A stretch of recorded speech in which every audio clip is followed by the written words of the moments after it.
श्री परमगुरुभ्यो नमः। श्रीमदानन्दतीर्थ भगवत्पादाचार्यगुरुभ्यो नमः। श्री वेदव्यासाय नमः। श्री भारते नमः। श्री सरस्वती नमः। श्री वायुवे नमः। श्री ब्रह्मणे नमः। श्री महालक्ष्मी नमः। श्री नारायणाय नमः। श्री कृष्णाय नमः। श्री वासुदेवाय नमः।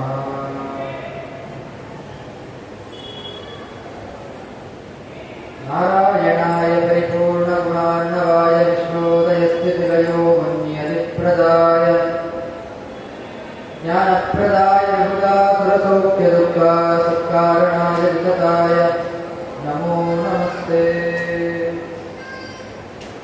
जयति हरिरचिन्त्यः सर्वदेवैकवन्द्यः परमगुरुरभीष्टः व्यासितः सज्जनानां निखिलगुणगणार्णो नित्यनिर्मुक्तदोषः सरसिजनयनोऽसु श्रीपतिर्मानदो नमः। कान्ताय कल्याणगुणैकधाम्ने नवद्विनाथप्रतिमप्रभाय नारायणाय अखिलकारणाय श्रीप्राणनाथाय नमस्करोमि। बुद्धिर्बलं यशोधैर्यं निर्भयत्वम् अरोगता अजाड्यं वाक्पटुत्वं च हनुमत्स्मरणात् भवेत्। न च माधवसमो देवो न च मध्वसमो गुरुः न च तद्वाक्यसमं शास्त्रं च न च तज्ञः समः पुमान्। नमस्ते प्राणेश प्रणतर्भवाय विमलाः नमस्वामिन् रामप्रियतम हनुमन् गुरुगुणा नमस्तुभ्यं भीम प्रबलतम कृष्णेष्ट भगवन्। नमः श्रीमन्मध्व प्रतिशतदृशं नो जय जय। ब्रह्माता गुरुवः साक्षादिष्टं दैवं श्रियः पतिः आचार्य श्रीमदाचार्य सन्तु मे जन्मनि जन्मनि। चित्रे पदेश्च गम्भीरे वाक्ये माने अखण्डितैः गुरुभावं व्यञ्जयन्ति भाति श्रीजयतीर्थवाक्। अर्थिकल्पितकल्पोऽयं प्रत्यर्थिगजकेसरी व्यासतीर्थ गुरुर्भूय अस्मदिष्टार्थसिद्धये। यश्चकारो उपवासेन त्रिवारं भूप्रदक्षिणं तस्मै नमो यतीन्द्राय श्रीसुरेन्द्रतपस्विने। भक्तानां मानसां भोजाभानवे कामधेनवे नमतां कल्पतरुवे जयीन्द्रगुरुवे नमः। चित्तेनायुक्तमर्थं कलयति सहसा नाभिदत्तेन सद्भिः साकं मीमांसते वा नरकति वचसोद्घाटयत्याशयं स्वम्। उक्तं नो भक्तिभूयः क्वचिदभिलिखितं नैव निर्माति तस्मादस्माभिः सत्प्रबन्ध प्रणयन विषये स्फूयते राघवेन्द्रः। पूज्याय राघवेन्द्राय सत्यधर्मरताय च भजतां कल्पवृक्षाय नमतां कामधेनवे।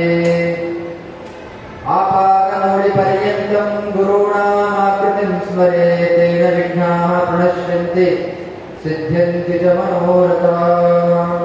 पृथ्वीमण्डलमध्यस्थाः पूर्णबोधमतानुगाः वैष्णवा विष्णुहृदय तान् नमस्ते गुरून् मम। स्वस्तिस्तु सताम् अशेषसन्मङ्गलानि भवन्तु। वक्तुश्रोतॄणां श्लोकैकश्रवणपठनमात्रेण निखिलकलिकृतकल्मषा अपनोदये पटुतरे ಧರ್ಮಾದ್ಯಖಿಲ ಪುರುಷಾರ್ಥ ಸಾಧನೀಭೂತೆ ಸಚ್ಚಾಸ್ತ್ರ ಪ್ರತಿಪಾದ್ಯ ಭಗವಾನ್ ಶ್ರೀ ವೇದವ್ಯಾಸ ವಿರಚಿತ ಅಷ್ಟಾದಶ ಪುರಾಣೇಷು ಯುಕ್ತ ಶ್ರೀ ವಿಜಯೇಂದ್ರ ವೈಭವಂ ಅದ್ಯ ಕಥಾ ಆರಂಭಃ ಕಿಂಚಿತ್ ಪೂರ್ವ ಕಥಾನುವಾದ. ಶ್ರೀ ಗುರುಭ್ಯೋ ನಮಃ. ಹರಿ ಓಂ.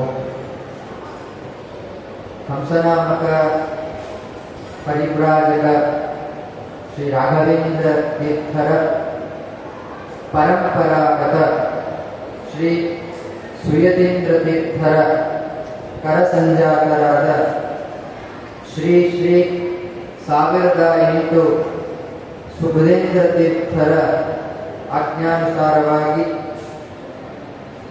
ಈ ಪ್ರವಚನ ಮಾಲಿಕೆಯ ವಾಕ್ಪುಷ್ಪಗಳು ಯುಗಲ ಚರಣಾರವಿಂದಗಳಿಗೆ ಸಮರ್ಪಿಸುತ್ತಾ 2 ಮಾತುಗಳನ್ನು ನಾನು ಪ್ರಾರಂಭವನ್ನು ಮಾಡುತ್ತಾ ಇದ್ದೇನೆ. ಭಕ್ತಾನಾಂ ಮಾನಸಾಂಬೋಜ ಭಾನವೇ ಕಾಮಧೇನವೇ ನಮತಾಂ ಕಲ್ಪತರುವೇ ಜಯೀಂದ್ರ ಗುರುವೇ ನಮಃ. ನಿನ್ನೆ ವಿಚಾರದಲ್ಲಿ ನಾವು ವಿಜಯೇಂದ್ರರ ಗುರುಗಳಾದಂತಹ ಶ್ರೀ ವ್ಯಾಸರಾಜರು ಮತ್ತು ದಂಡಪಲ್ಲಟ ಆದ ಮೇಲೆ ಶ್ರೀ ಸುರೇಂದ್ರ ತೀರ್ಥರ ಬಗ್ಗೆ ನಾವು ತಿಳಿದುಕೊಂಡಿದ್ವಿ. ವಿಜಯೇಂದ್ರರು ಅವರ ಗುರುಗಳ ಮೇಲೆ ಒಂದು ಶ್ಲೋಕವನ್ನು ಮಾಡುತ್ತಾರೆ. ಶ್ರೀವ್ಯಾಸಯೋಗಿ ಹರಿಪಾದರಾಗಿ ಭಕ್ತಾದಿಭೂತಿ ಹಿತದಕ್ಷ ಸದ್ಗೀ ವಿಷಯೇಷು ಯೋದ್ಭೋಗಿ ಮುಕ್ತೌ ಸದಾ ಗೀತ ಸುರೇಂದ್ರ ಸಂಗೀ. ಬಹಳ ವಿಶಿಷ್ಟತೆಯನ್ನು ತಂದುಕೊಡುವಂತಹ ಈ ಶ್ಲೋಕ ವ್ಯಾಸರಾಜರ ಒಂದೊಂದು ಗುಣಗಳನ್ನು ಈ ಶ್ಲೋಕದಲ್ಲಿ ಅಳವಡಿಸಿದ್ದಾರೆ. ಯಾರು ಅಂದರೆ ವಿಜಯೇಂದ್ರ ಗುರು ಸಾರ್ವಭೌಮ. ಅವರ ಒಂದೊಂದು ಗುಣಗಳು ಸಹಿತ ಬಹಳ ಮಹತ್ವಪೂರ್ಣವಾದದ್ದು, ಹೇಳಲಾಗದಂತ. ನಾವೆಲ್ಲ ಅವರ ಬಗ್ಗೆ ಹೇಳ್ತಾ ಇದ್ದೀವಿ ಅಂತಂದ್ರೆ ದೊಡ್ಡವರು ಹೇಳಿದ್ದಾರೆ, ನಾವು ಹೇಳ್ತಾ ಇದ್ದೀವಿ ಅಷ್ಟೇ. ಯಾಕೆ ಅಂದರೆ ವಿಜಯೇಂದ್ರರು ವ್ಯಾಸರಾಜರ ಬಗ್ಗೆ ಏನು ವರ್ಣನೆ ಮಾಡಿದ್ದಾರೆ ಅವರಷ್ಟು ಕಾಲ ಧೂಳಿಯಷ್ಟು ಸಹಿತ ನಾವು ಅವರ ಗುರುಗಳನ್ನ ಮತ್ತು ವ್ಯಾಸರಾಜರನ್ನ ವರ್ಣನೆ ಮಾಡಲಿಕ್ಕೆ ಆಗುವುದಿಲ್ಲ. ಯೋಗ್ಯತಾನುಸಾರವಾಗಿ ನಾವು ಮಾಡಬಹುದಷ್ಟೇ, ಯಥಾ ಯೋಗ್ಯತಾನುಸಾರವಾಗಿ. ವ್ಯಾಸರಾಜರು ಎಂಥವರಪ್ಪ ಅಂತ ಹೇಳ್ತಾರೆ. ಶ್ರೀ ವ್ಯಾಸ ಯೋಗಿ ಅಂತ. ಯೋಗಿ ಅಂದರೆ ಉಪಾಯ ಬಲ್ಲವರು ಅಂತ. ಯೋಗ ಕರ್ಮಸು ಕೌಶಲಂ. ಒಂದು ಕರ್ಮದಲ್ಲಿ ಪ್ರಾವೀಣ್ಯತೆಯನ್ನ ಪಡೆದಂಥವರು ಯೋಗಿಗಳು. ಇನ್ನೇನು ಅಂದರೆ ಹರಿಪಾದರಾಗಿ, ಆ ಭಗವಂತನಲ್ಲಿ ಸದಾ ಅವರ ಭಕ್ತಿಯನ್ನ ಗುರುಗಳ ಪಾದ ಚರಣಾರವಿಂದಗಳಿಗೆ ಮತ್ತು ಭಗವಂತನ ಚರಣಾರವಿಂದಗಳಿಗೆ ಸದಾ ಸಮರ್ಪಣೆಯನ್ನ ಮಾಡಿದ್ದಂತೆ. ಮತ್ತು ಇನ್ನೆಂಥವರು ಭಕ್ತಾದಿಭೂಗಿ ಅಂತ. ವ್ಯಾಸರಾಜರು ಎಂಥವರು ಅಂತಂದ್ರೆ ಆ ಭಗವಂತನ ಜಗದೊಡೆಯ, 3 ಲೋಕಗಳ ಒಡೆಯ, ಸಕಲ ಗುಣಪರಿಪೂರ್ಣ, ಸರ್ವ ನಿಯಾಮಕ, ಸರ್ವಕರ್ತೃತ್ವ, ಸರ್ವ ಪ್ರೇರಕತ್ವ, ಸರ್ವ ನಿಯಾಮನ, ಪ್ರತಿಯೊಂದು ಸಹಿತ ಆ ಭಗವಂತನಲ್ಲಿ ಆ ಗುಣಗಳು. ಆ ಗುಣಗಳ ವಿಶಿಷ್ಟತೆ ಮತ್ತು ಅವರ ಯುಗಲ ಚರಣಾರವಿಂದಗಳಲ್ಲಿ ಅವರ ಮನಸ್ಸನ್ನ ಇಟ್ಟಿದ್ದಂತೆ. ಏಕಾದಶ ಇಂದ್ರಿಯ ನಮಗೆ 11ನೇ ಇಂದ್ರಿಯನೇ ಮನಸ್ಸು ಅಂತ. ಪಂಚ ಕರ್ಮೇಂದ್ರಿಯ, ಪಂಚ ಜ್ಞಾನೇಂದ್ರಿಯ, 11ನೇದೇ ಮನಸ್ಸು ಅಂತ ಹೇಳ್ತಾರೆ. ಭಕ್ತಾದಿ ಭೂಮಿ, ಆ ಭಗವಂತನಲ್ಲಿ ವಿಶೇಷತೆಯಾದಂತಹ ಆ ಭಕ್ತಿಯನ್ನು ಇಟ್ಟಿದ್ರಂತೆ. ಮತ್ತೆ ಹಿತದಕ್ಷ ಸದ್ಗಿ ಅಂತ ಅವರ ಗುಣಗಳು. ಹಿತದಕ್ಷ ಸದ್ಗಿ ಅಂತಂದ್ರೆ ಏನು ಅಂದ್ರೆ, ಯಾರೇ ಬಂದರೂ ಸಹಿತ ವಾದಿಗಳು ಬರ್ತಿದ್ರಂತೆ ವ್ಯಾಸರಾಜರ ಹತ್ರ ವಾದ ಮಾಡಕ್ಕೆ. ಅವರ ವ್ಯಾಸರಾಜರ ಮುಂದೆ ಜಯಪತ್ರವನ್ನ, ಅಂದ್ರೆ ಅವರಿಂದ ಯಾರು ಎದುರಾಳಿ ಬಂದಿರ್ತಾರೆ ಅವರಿಂದ ಜಯಗೊಳಿಸಿ ಅವರಿಗೆ ನಗು ಮುಖದಿಂದ ಕಳಿಸ್ತಾ ಇದ್ರಂತೆ. ಯಾರು? ವ್ಯಾಸರಾಜರು. ಒಂದು ಕೂಡ ಅವಾಚ್ಯ ಶಬ್ದ ಅಥವಾ ಸಿಟ್ಟು ಮುಖ ಮಾಡ್ಕೊಳ್ಳೋದು, ಗಂಟು ಮುಖ ಮಾಡ್ಕೊಳ್ಳೋದು ಯಾರು ಸಹಿತ ಮಾಡ್ತಿದ್ದಿರಂತವ್ರು. ಯಾಕೆ ಅಂದ್ರೆ ಅವರು ದೇವಾನ್ ದೇವತೆಗಳು. ನೋಡಿ, ನಮ್ಮ ಮಧ್ವಾಚಾರ್ಯರ ಸತ್ಸಿದ್ಧಾಂತದಲ್ಲಿ ಅನೇಕ ಯತಿ ಚಕ್ರವರ್ತಿಗಳು ಬಂದಿದ್ದಾರೆ. ಅದರಲ್ಲಿಯೂ ಸಹಿತ ಅಗ್ರಪಂಕ್ತಿಯಲ್ಲಿ ಬರುವವರು ವ್ಯಾಸರಾಜರು, ವಿಜಯೀಂದ್ರರು, ಪದ್ಮನಾಭ ತೀರ್ಥರು, ನರಹರಿ ತೀರ್ಥರು, ಮಾಧವ ತೀರ್ಥರು, ಅಕ್ಷೋಭ್ಯ ತೀರ್ಥರು, ಇವರೆಲ್ಲರೂ ಸಹಿತ ಅಗ್ರಪಂಕ್ತಿಯಲ್ಲಿ ಬರುವಂಥವರು ಮಹಾನ್ ಯತಿ ಚಕ್ರವರ್ತಿಗಳು. ಅವರೆಲ್ಲರೂ ದೇವಾನ್ ದೇವತೆಗಳಾಗೆ ಈ ಭೂಮಿ ಮೇಲೆ ಜನನವನ್ನು ಮಾಡಿದ್ದಾರೆ.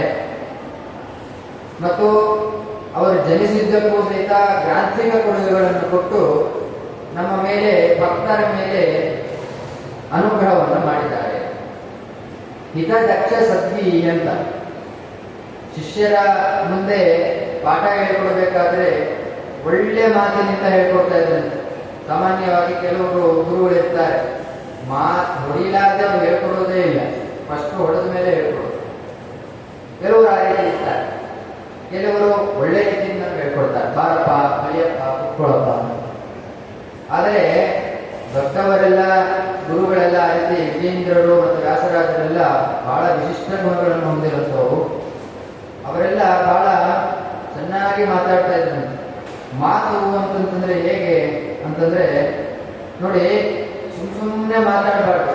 ಏನೋ ಹರಟೆ ಹೊಡ್ಕೊಂಡು ಬಂದಿರ್ತೀವಿ, ಕ್ಷೇತ್ರದಲ್ಲಿ ಬಂದಾಗಲೂ ಸಹಿತ ನಮ್ಮ ಮಾತನ್ನು ನಾವು ಬಿಡೋದಿಲ್ಲ. ಮನೇಲೇನೋ ಹಾಳಾಗೋಯ್ತು, ಆದ್ರೆ ಕ್ಷೇತ್ರದಲ್ಲಿ ಬಂದರೂ ಸಹಿತ ನಾವು ಅದನ್ನೇ ಬರೀ ಮಾತಾಡ್ತಾ ಇದ್ವಿ ಅಂತಂದ್ರೆ ರಾಯರು ನಮಗೆ ಹೇಗೆ ಕಾರಣ ಮಾಡಬೇಕು?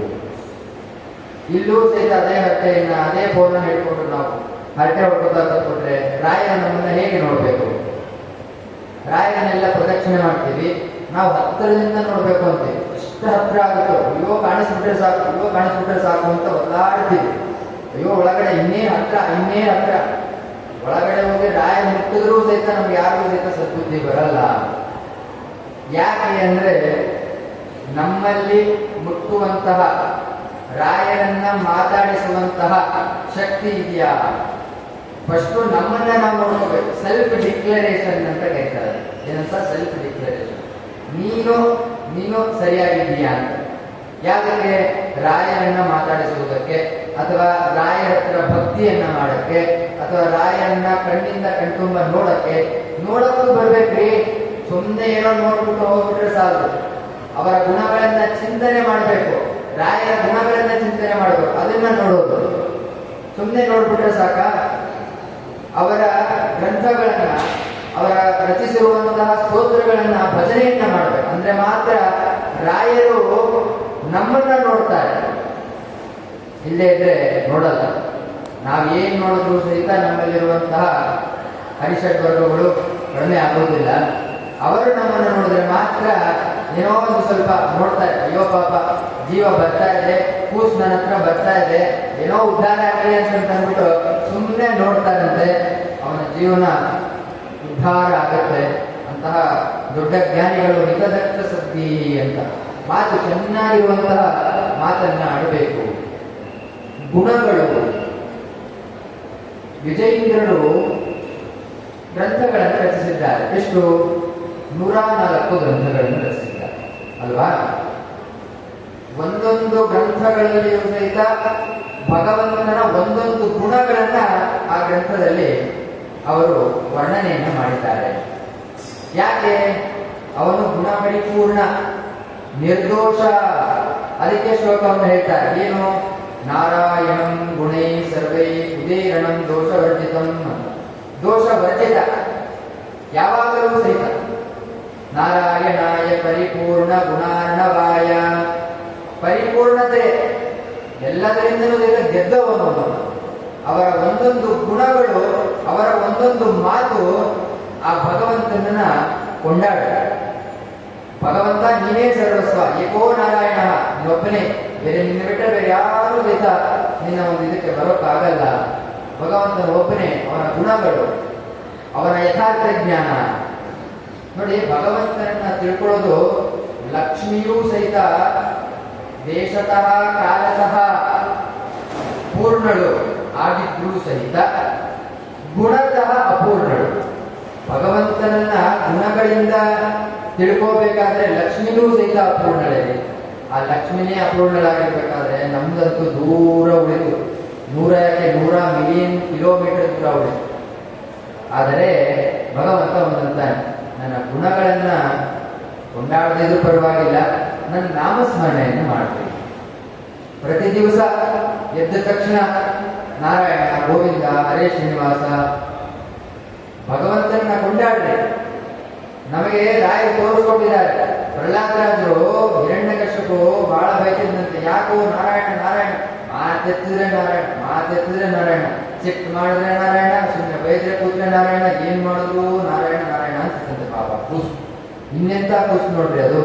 ಪ್ರಹ್ಲಾದರಾಜರು ಕೂಸಿದ್ದಾಗ 5 ಮತ್ತು 6 ವರ್ಷದ ಚಿಕ್ಕ ಬಾಲಕ ಪ್ರಹ್ಲಾದರಾಜರಾಗಿದ್ದಾಗ, ಅಂತ ವಯಸ್ಸಿನಲ್ಲೇ ಆ ನಾರಾಯಣ ಎಂಬ ಭಜಿಸುವಂತಹ ಆ ವಾಕ್ಯ ಅದು ಆ ಪ್ರಹ್ಲಾದರಾಜ ನಮಗೆ ಹೇಳ್ಕೊಡ್ತಾರೆ. ಭಗವಂತನನ್ನ ನೀವು ಸ್ಮರಣೆ ಮಾಡ್ರಿ, ನಿಮಗೆ ಒಳ್ಳೆ ಚೆನ್ನಾಗಿ ಭಗವಂತ ನಿಮಗೆ ಗುಣಗಳನ್ನು ಕೊಡ್ತಾನೆ, ಒಳ್ಳೆ ಸದ್ಬುದ್ಧಿಯನ್ನ ಕೊಡ್ತಾನೆ ಅಂತ ಪ್ರಹ್ಲಾದರಾಜ ತೋರಿಸ್ಕೊಟ್ಟಿದ್ದಾರೆ. ಮತ್ತು ಇನ್ನು ವಿಶೇಷವಾಗಿ ನಮಗೆ ತಿಳಿಸ್ಕೊಡ್ಬೇಕಾದ್ರೆ ಸಣ್ಣ ಒಂದು ಮಹಾಭಾರತದ ಸನ್ನಿವೇಶ ಏನು ಅಂದ್ರೆ, ಪ್ರತಿಯೊಬ್ಬರೂ ಸಹಿತ ನೀವು ಕೇಳಿದಿರಿ. ಯಾವುದು ಕಥೆ ಅಂತಂದ್ರೆ ದ್ರೌಪದಿ ವಸ್ತ್ರಾಭರಣ ಅಂತ. ಪ್ರತಿಯೊಬ್ಬರೂ ಸಹಿತ ಟಿವಿ ಚಾನೆಲ್ ಅಲ್ಲಿ ಮಹಾಭಾರತ ಇದೆಲ್ಲ ಕಥೆಗಳೆಲ್ಲ ಬಂದಾಗ ನೋಡಿರ್ತೀವಿ, ಪ್ರತಿಯೊಬ್ಬರಿಗೂ ಸಹಿತ ಗೊತ್ತು. ಆದ್ರೆ ನಮ್ಮ ಬರಕ್ಕೆ ನೆನಪು ಬರಲ್ಲ, ನೆನಪಿಸ್ಕೋಬೇಕು. ಅದೇ ಸದ್ಬುದ್ಧಿ. ಸಮಯ ಕಾಲಕ್ಕೆ ನೀವು ಆ ಭಗವಂತನ ನೆನೆಸ್ಕೊಳ್ದಿದ್ರೆ ಏನ್ ಬಂದ್ ಪ್ರಯೋಜನ? ಅದಕ್ಕೆ ನಾವು ಏನಾದ್ರೂ ಸಮಯ, ಇವಾಗ ಒಂದೊಂದ್ಸಲಿ ಅನ್ಕೊಂತೀವಿ ಅಲ್ರಿ, ಏನೋ ಸುಮ್ಮನೆ ಬೇಕಾದ ಬಿಟ್ಟು ವಸ್ತುಗಳು ಬಿದ್ದಿರುತ್ತೆ, ಸಮಯಕ್ಕಾಗಲ್ಲ ಅಂದ್ರೆ ಏನ್ರಿ ಮಾಡೋದು? ಸಮಯಕ್ಕೆ ಬರ್ಬೇಕಲ್ಲ. ಅದೇ ರೀತಿಯಾಗಿ ಸಮಯಕ್ಕೆ ಅನುಗುಣವಾಗಿ ಭಗವಂತನ ನಾಮಸ್ಮರಣೆ ಬಂದ್ರೇನೆ ನಮ್ಮಲ್ಲಿ ಆ ಭಕ್ತಿ ರಸ, ಭಕ್ತಿಯ ರಥೆ, ಭಕ್ತಿಯ ರಾಗ ಹುಟ್ಟೋದು. ಇಲ್ಲಾಂದ್ರೆ ಸಾಧ್ಯವಿಲ್ಲ. ದ್ರೌಪದಿ ಆ ದಶರಥ, ಆ ದುಶ್ಯಾಸನ ಎನ್ನುವನು ಏನೇನೋ ಮಾತಾಡ್ತಾನೆ. ಎಲ್ಲ ಪ್ರತಿಯೊಂದು ಸಹಿತ ಸನ್ನಿವೇಶಗಳಾದಾಗ ಅದಕ್ಕೆ ಸಮಯ ನೋಡ್ಕೊಂಡು ಮಾತಾಡ್ಬೇಕು ಅನ್ನೋದು. ಸುಮ್ಮನೆ ಸಮಯ ನೋಡ್ಲಾರ್ದೆ ಏನೇನೋ ಮಾತಾಡ್ಬಿಡ್ತೀವಿ ಮನೆಯಲ್ಲಿ. ಸಮಯ, ಸಂದರ್ಭ, ಏನ್ ಕಾರ್ಯಕ್ರಮ ನಡೀತಾ ಇದೆ ಅಥವಾ ಮನೆಯಲ್ಲಿ ಯಾವ ಸಮಯ ನಡೀತಾ ಇದೆ ಎಲ್ಲ ನೋಡ್ಕೊಂಡು ಮಾತಾಡ್ಬೇಕು. ಸುಮ್ಮನೆ ಮಾತಾಡ್ಬಿಟ್ರೆ ಏನ್ ಬಂದ ಪ್ರಯೋಜನ ಅಲ್ವಾ? ಸಮಯ ನೋಡ್ಕೊಂಡು ಮಾತಾಡ್ಬೇಕು. ಅದರಿಂದ ಆ ದ್ರೌಪದಿ ಕೃಷ್ಣಾಂತ ಕೂಗ್ತಾಳಂತ. ಅವಾಗ ಭಗವಂತ ಕೃಷ್ಣ ಆದ್ರೂ ಸಹಿತ ಒಂದೇ ಸರಿ ಕೂಗ್ದಾಗ ಬರಲಿಲ್ಲ, 3-4 ಸರಿ ಕೂಗ್ತಾಳೆ, ಕೃಷ್ಣ ಕೃಷ್ಣ ಕೃಷ್ಣ ಕೃಷ್ಣ ಅಂತಂದ. ಅವಾಗ ಕಣ್ಣು ಸುರಿಸ್ತಾಳೆ. ಕಣ್ಣೀರು ಸುರಿದಾಗ ಮಾತ್ರ ಅದಕ್ಕೆ ಭಾವುಕತೆ ಇರಬೇಕು. ಬಾದಿತ್ತು ಜ್ಞಾನದ ಕಣ್ಣೀರು. ಸುಮ್ಮನೆ ಯಾರೋ ನಮ್ಗಂದ್ರು ನಮ್ಗೆ ಬಿಟ್ರು ಅಂತ ಅಳೋದು ಬೇರೆ. ಆದ್ರೆ ಜ್ಞಾನದ ಸಮುದ್ರದಲ್ಲಿ ಆ ಒಂದು ಭಾವುಕತೆ ಬಂದಾಗ ಅಳ್ತೀರ ನೋಡ್ರಿ, ಅದು ಅಳು. ಆನಂದ ಬಾಷ್ಪ ಇಲ್ಲಿಂದ ಬರುತ್ತೆ, ಸಿಹಿಯಾಗಿರುತ್ತೆ. ಇಲ್ಲಿಂದ ಬರೋದು ಬೆಚ್ಚಗಿರುತ್ತೆ. ಅದು ಯಾವ್ದು ಸಹಿತ ಪ್ರಯೋಜನ ಇಲ್ಲ. ಅದಕ್ಕೆ ನೀವೇನು ಭಗವಂತ ಒಳ್ಳೆ ಗುಣ, ಯಾವುದೇ ಭಕ್ತಿ ಗುಣ ಯಾವುದು ಸಹಿತ ಕೊಡಲ್ಲ. ಚೆನ್ನಾಗಿ ನಿಮಗೆ ಆನಂದ ಬಾಷ್ಪ ಬರಬೇಕಾದ್ರೆ ಆ ಭಗವಂತನ ನಮ್ಮ ಮರ್ಮೆ ಚೆನ್ನಾಗಿ ನೀವು ತಿಳ್ಕೊಂಡಿರ್ಬೇಕು. ಅದಕ್ಕೆ ದಾಸರಾಯರು ಒಂದು ವಿಶೇಷವಾಗಿ ಭಜನೆಯನ್ನ ಅಥವಾ ಹೇಳ್ತಾರೆ ಹಾಡನ್ನ, ಮಾತು ಮಾತಿಗೆ ಕೇಶವ ನಾರಾಯಣ ಮಾಧವ ಎನ್ನಬಾರದೆ. ತರಡೆ ದ್ರೌಪದಿ ಸೀರೆಯ ಸೆಳೆಯುತ್ತೀರೆ ಹರಿ ನೀನೆ ಗತಿಯನಲು. ಪರಮ ಪುರುಷ ಭವ ಭಂಜನ ಕೇಶವ ಪರಮ ಪುರುಷ ಭವ ಭಂಜನ ಕೇಶವ ದುರುಳರ ಮನದಿಸಿ ತರುಣೀಗ ಭಯವಿತ್ತ. ಹರಿನಾಮ ನೋಡಿ ಲಾಸ್ಟಲ್ಲಿ ಏನಂತಾರೆ ದಾಸರಾಯರು, ಹರಿನಾಮ ಹಿತವಲ್ಲವೇ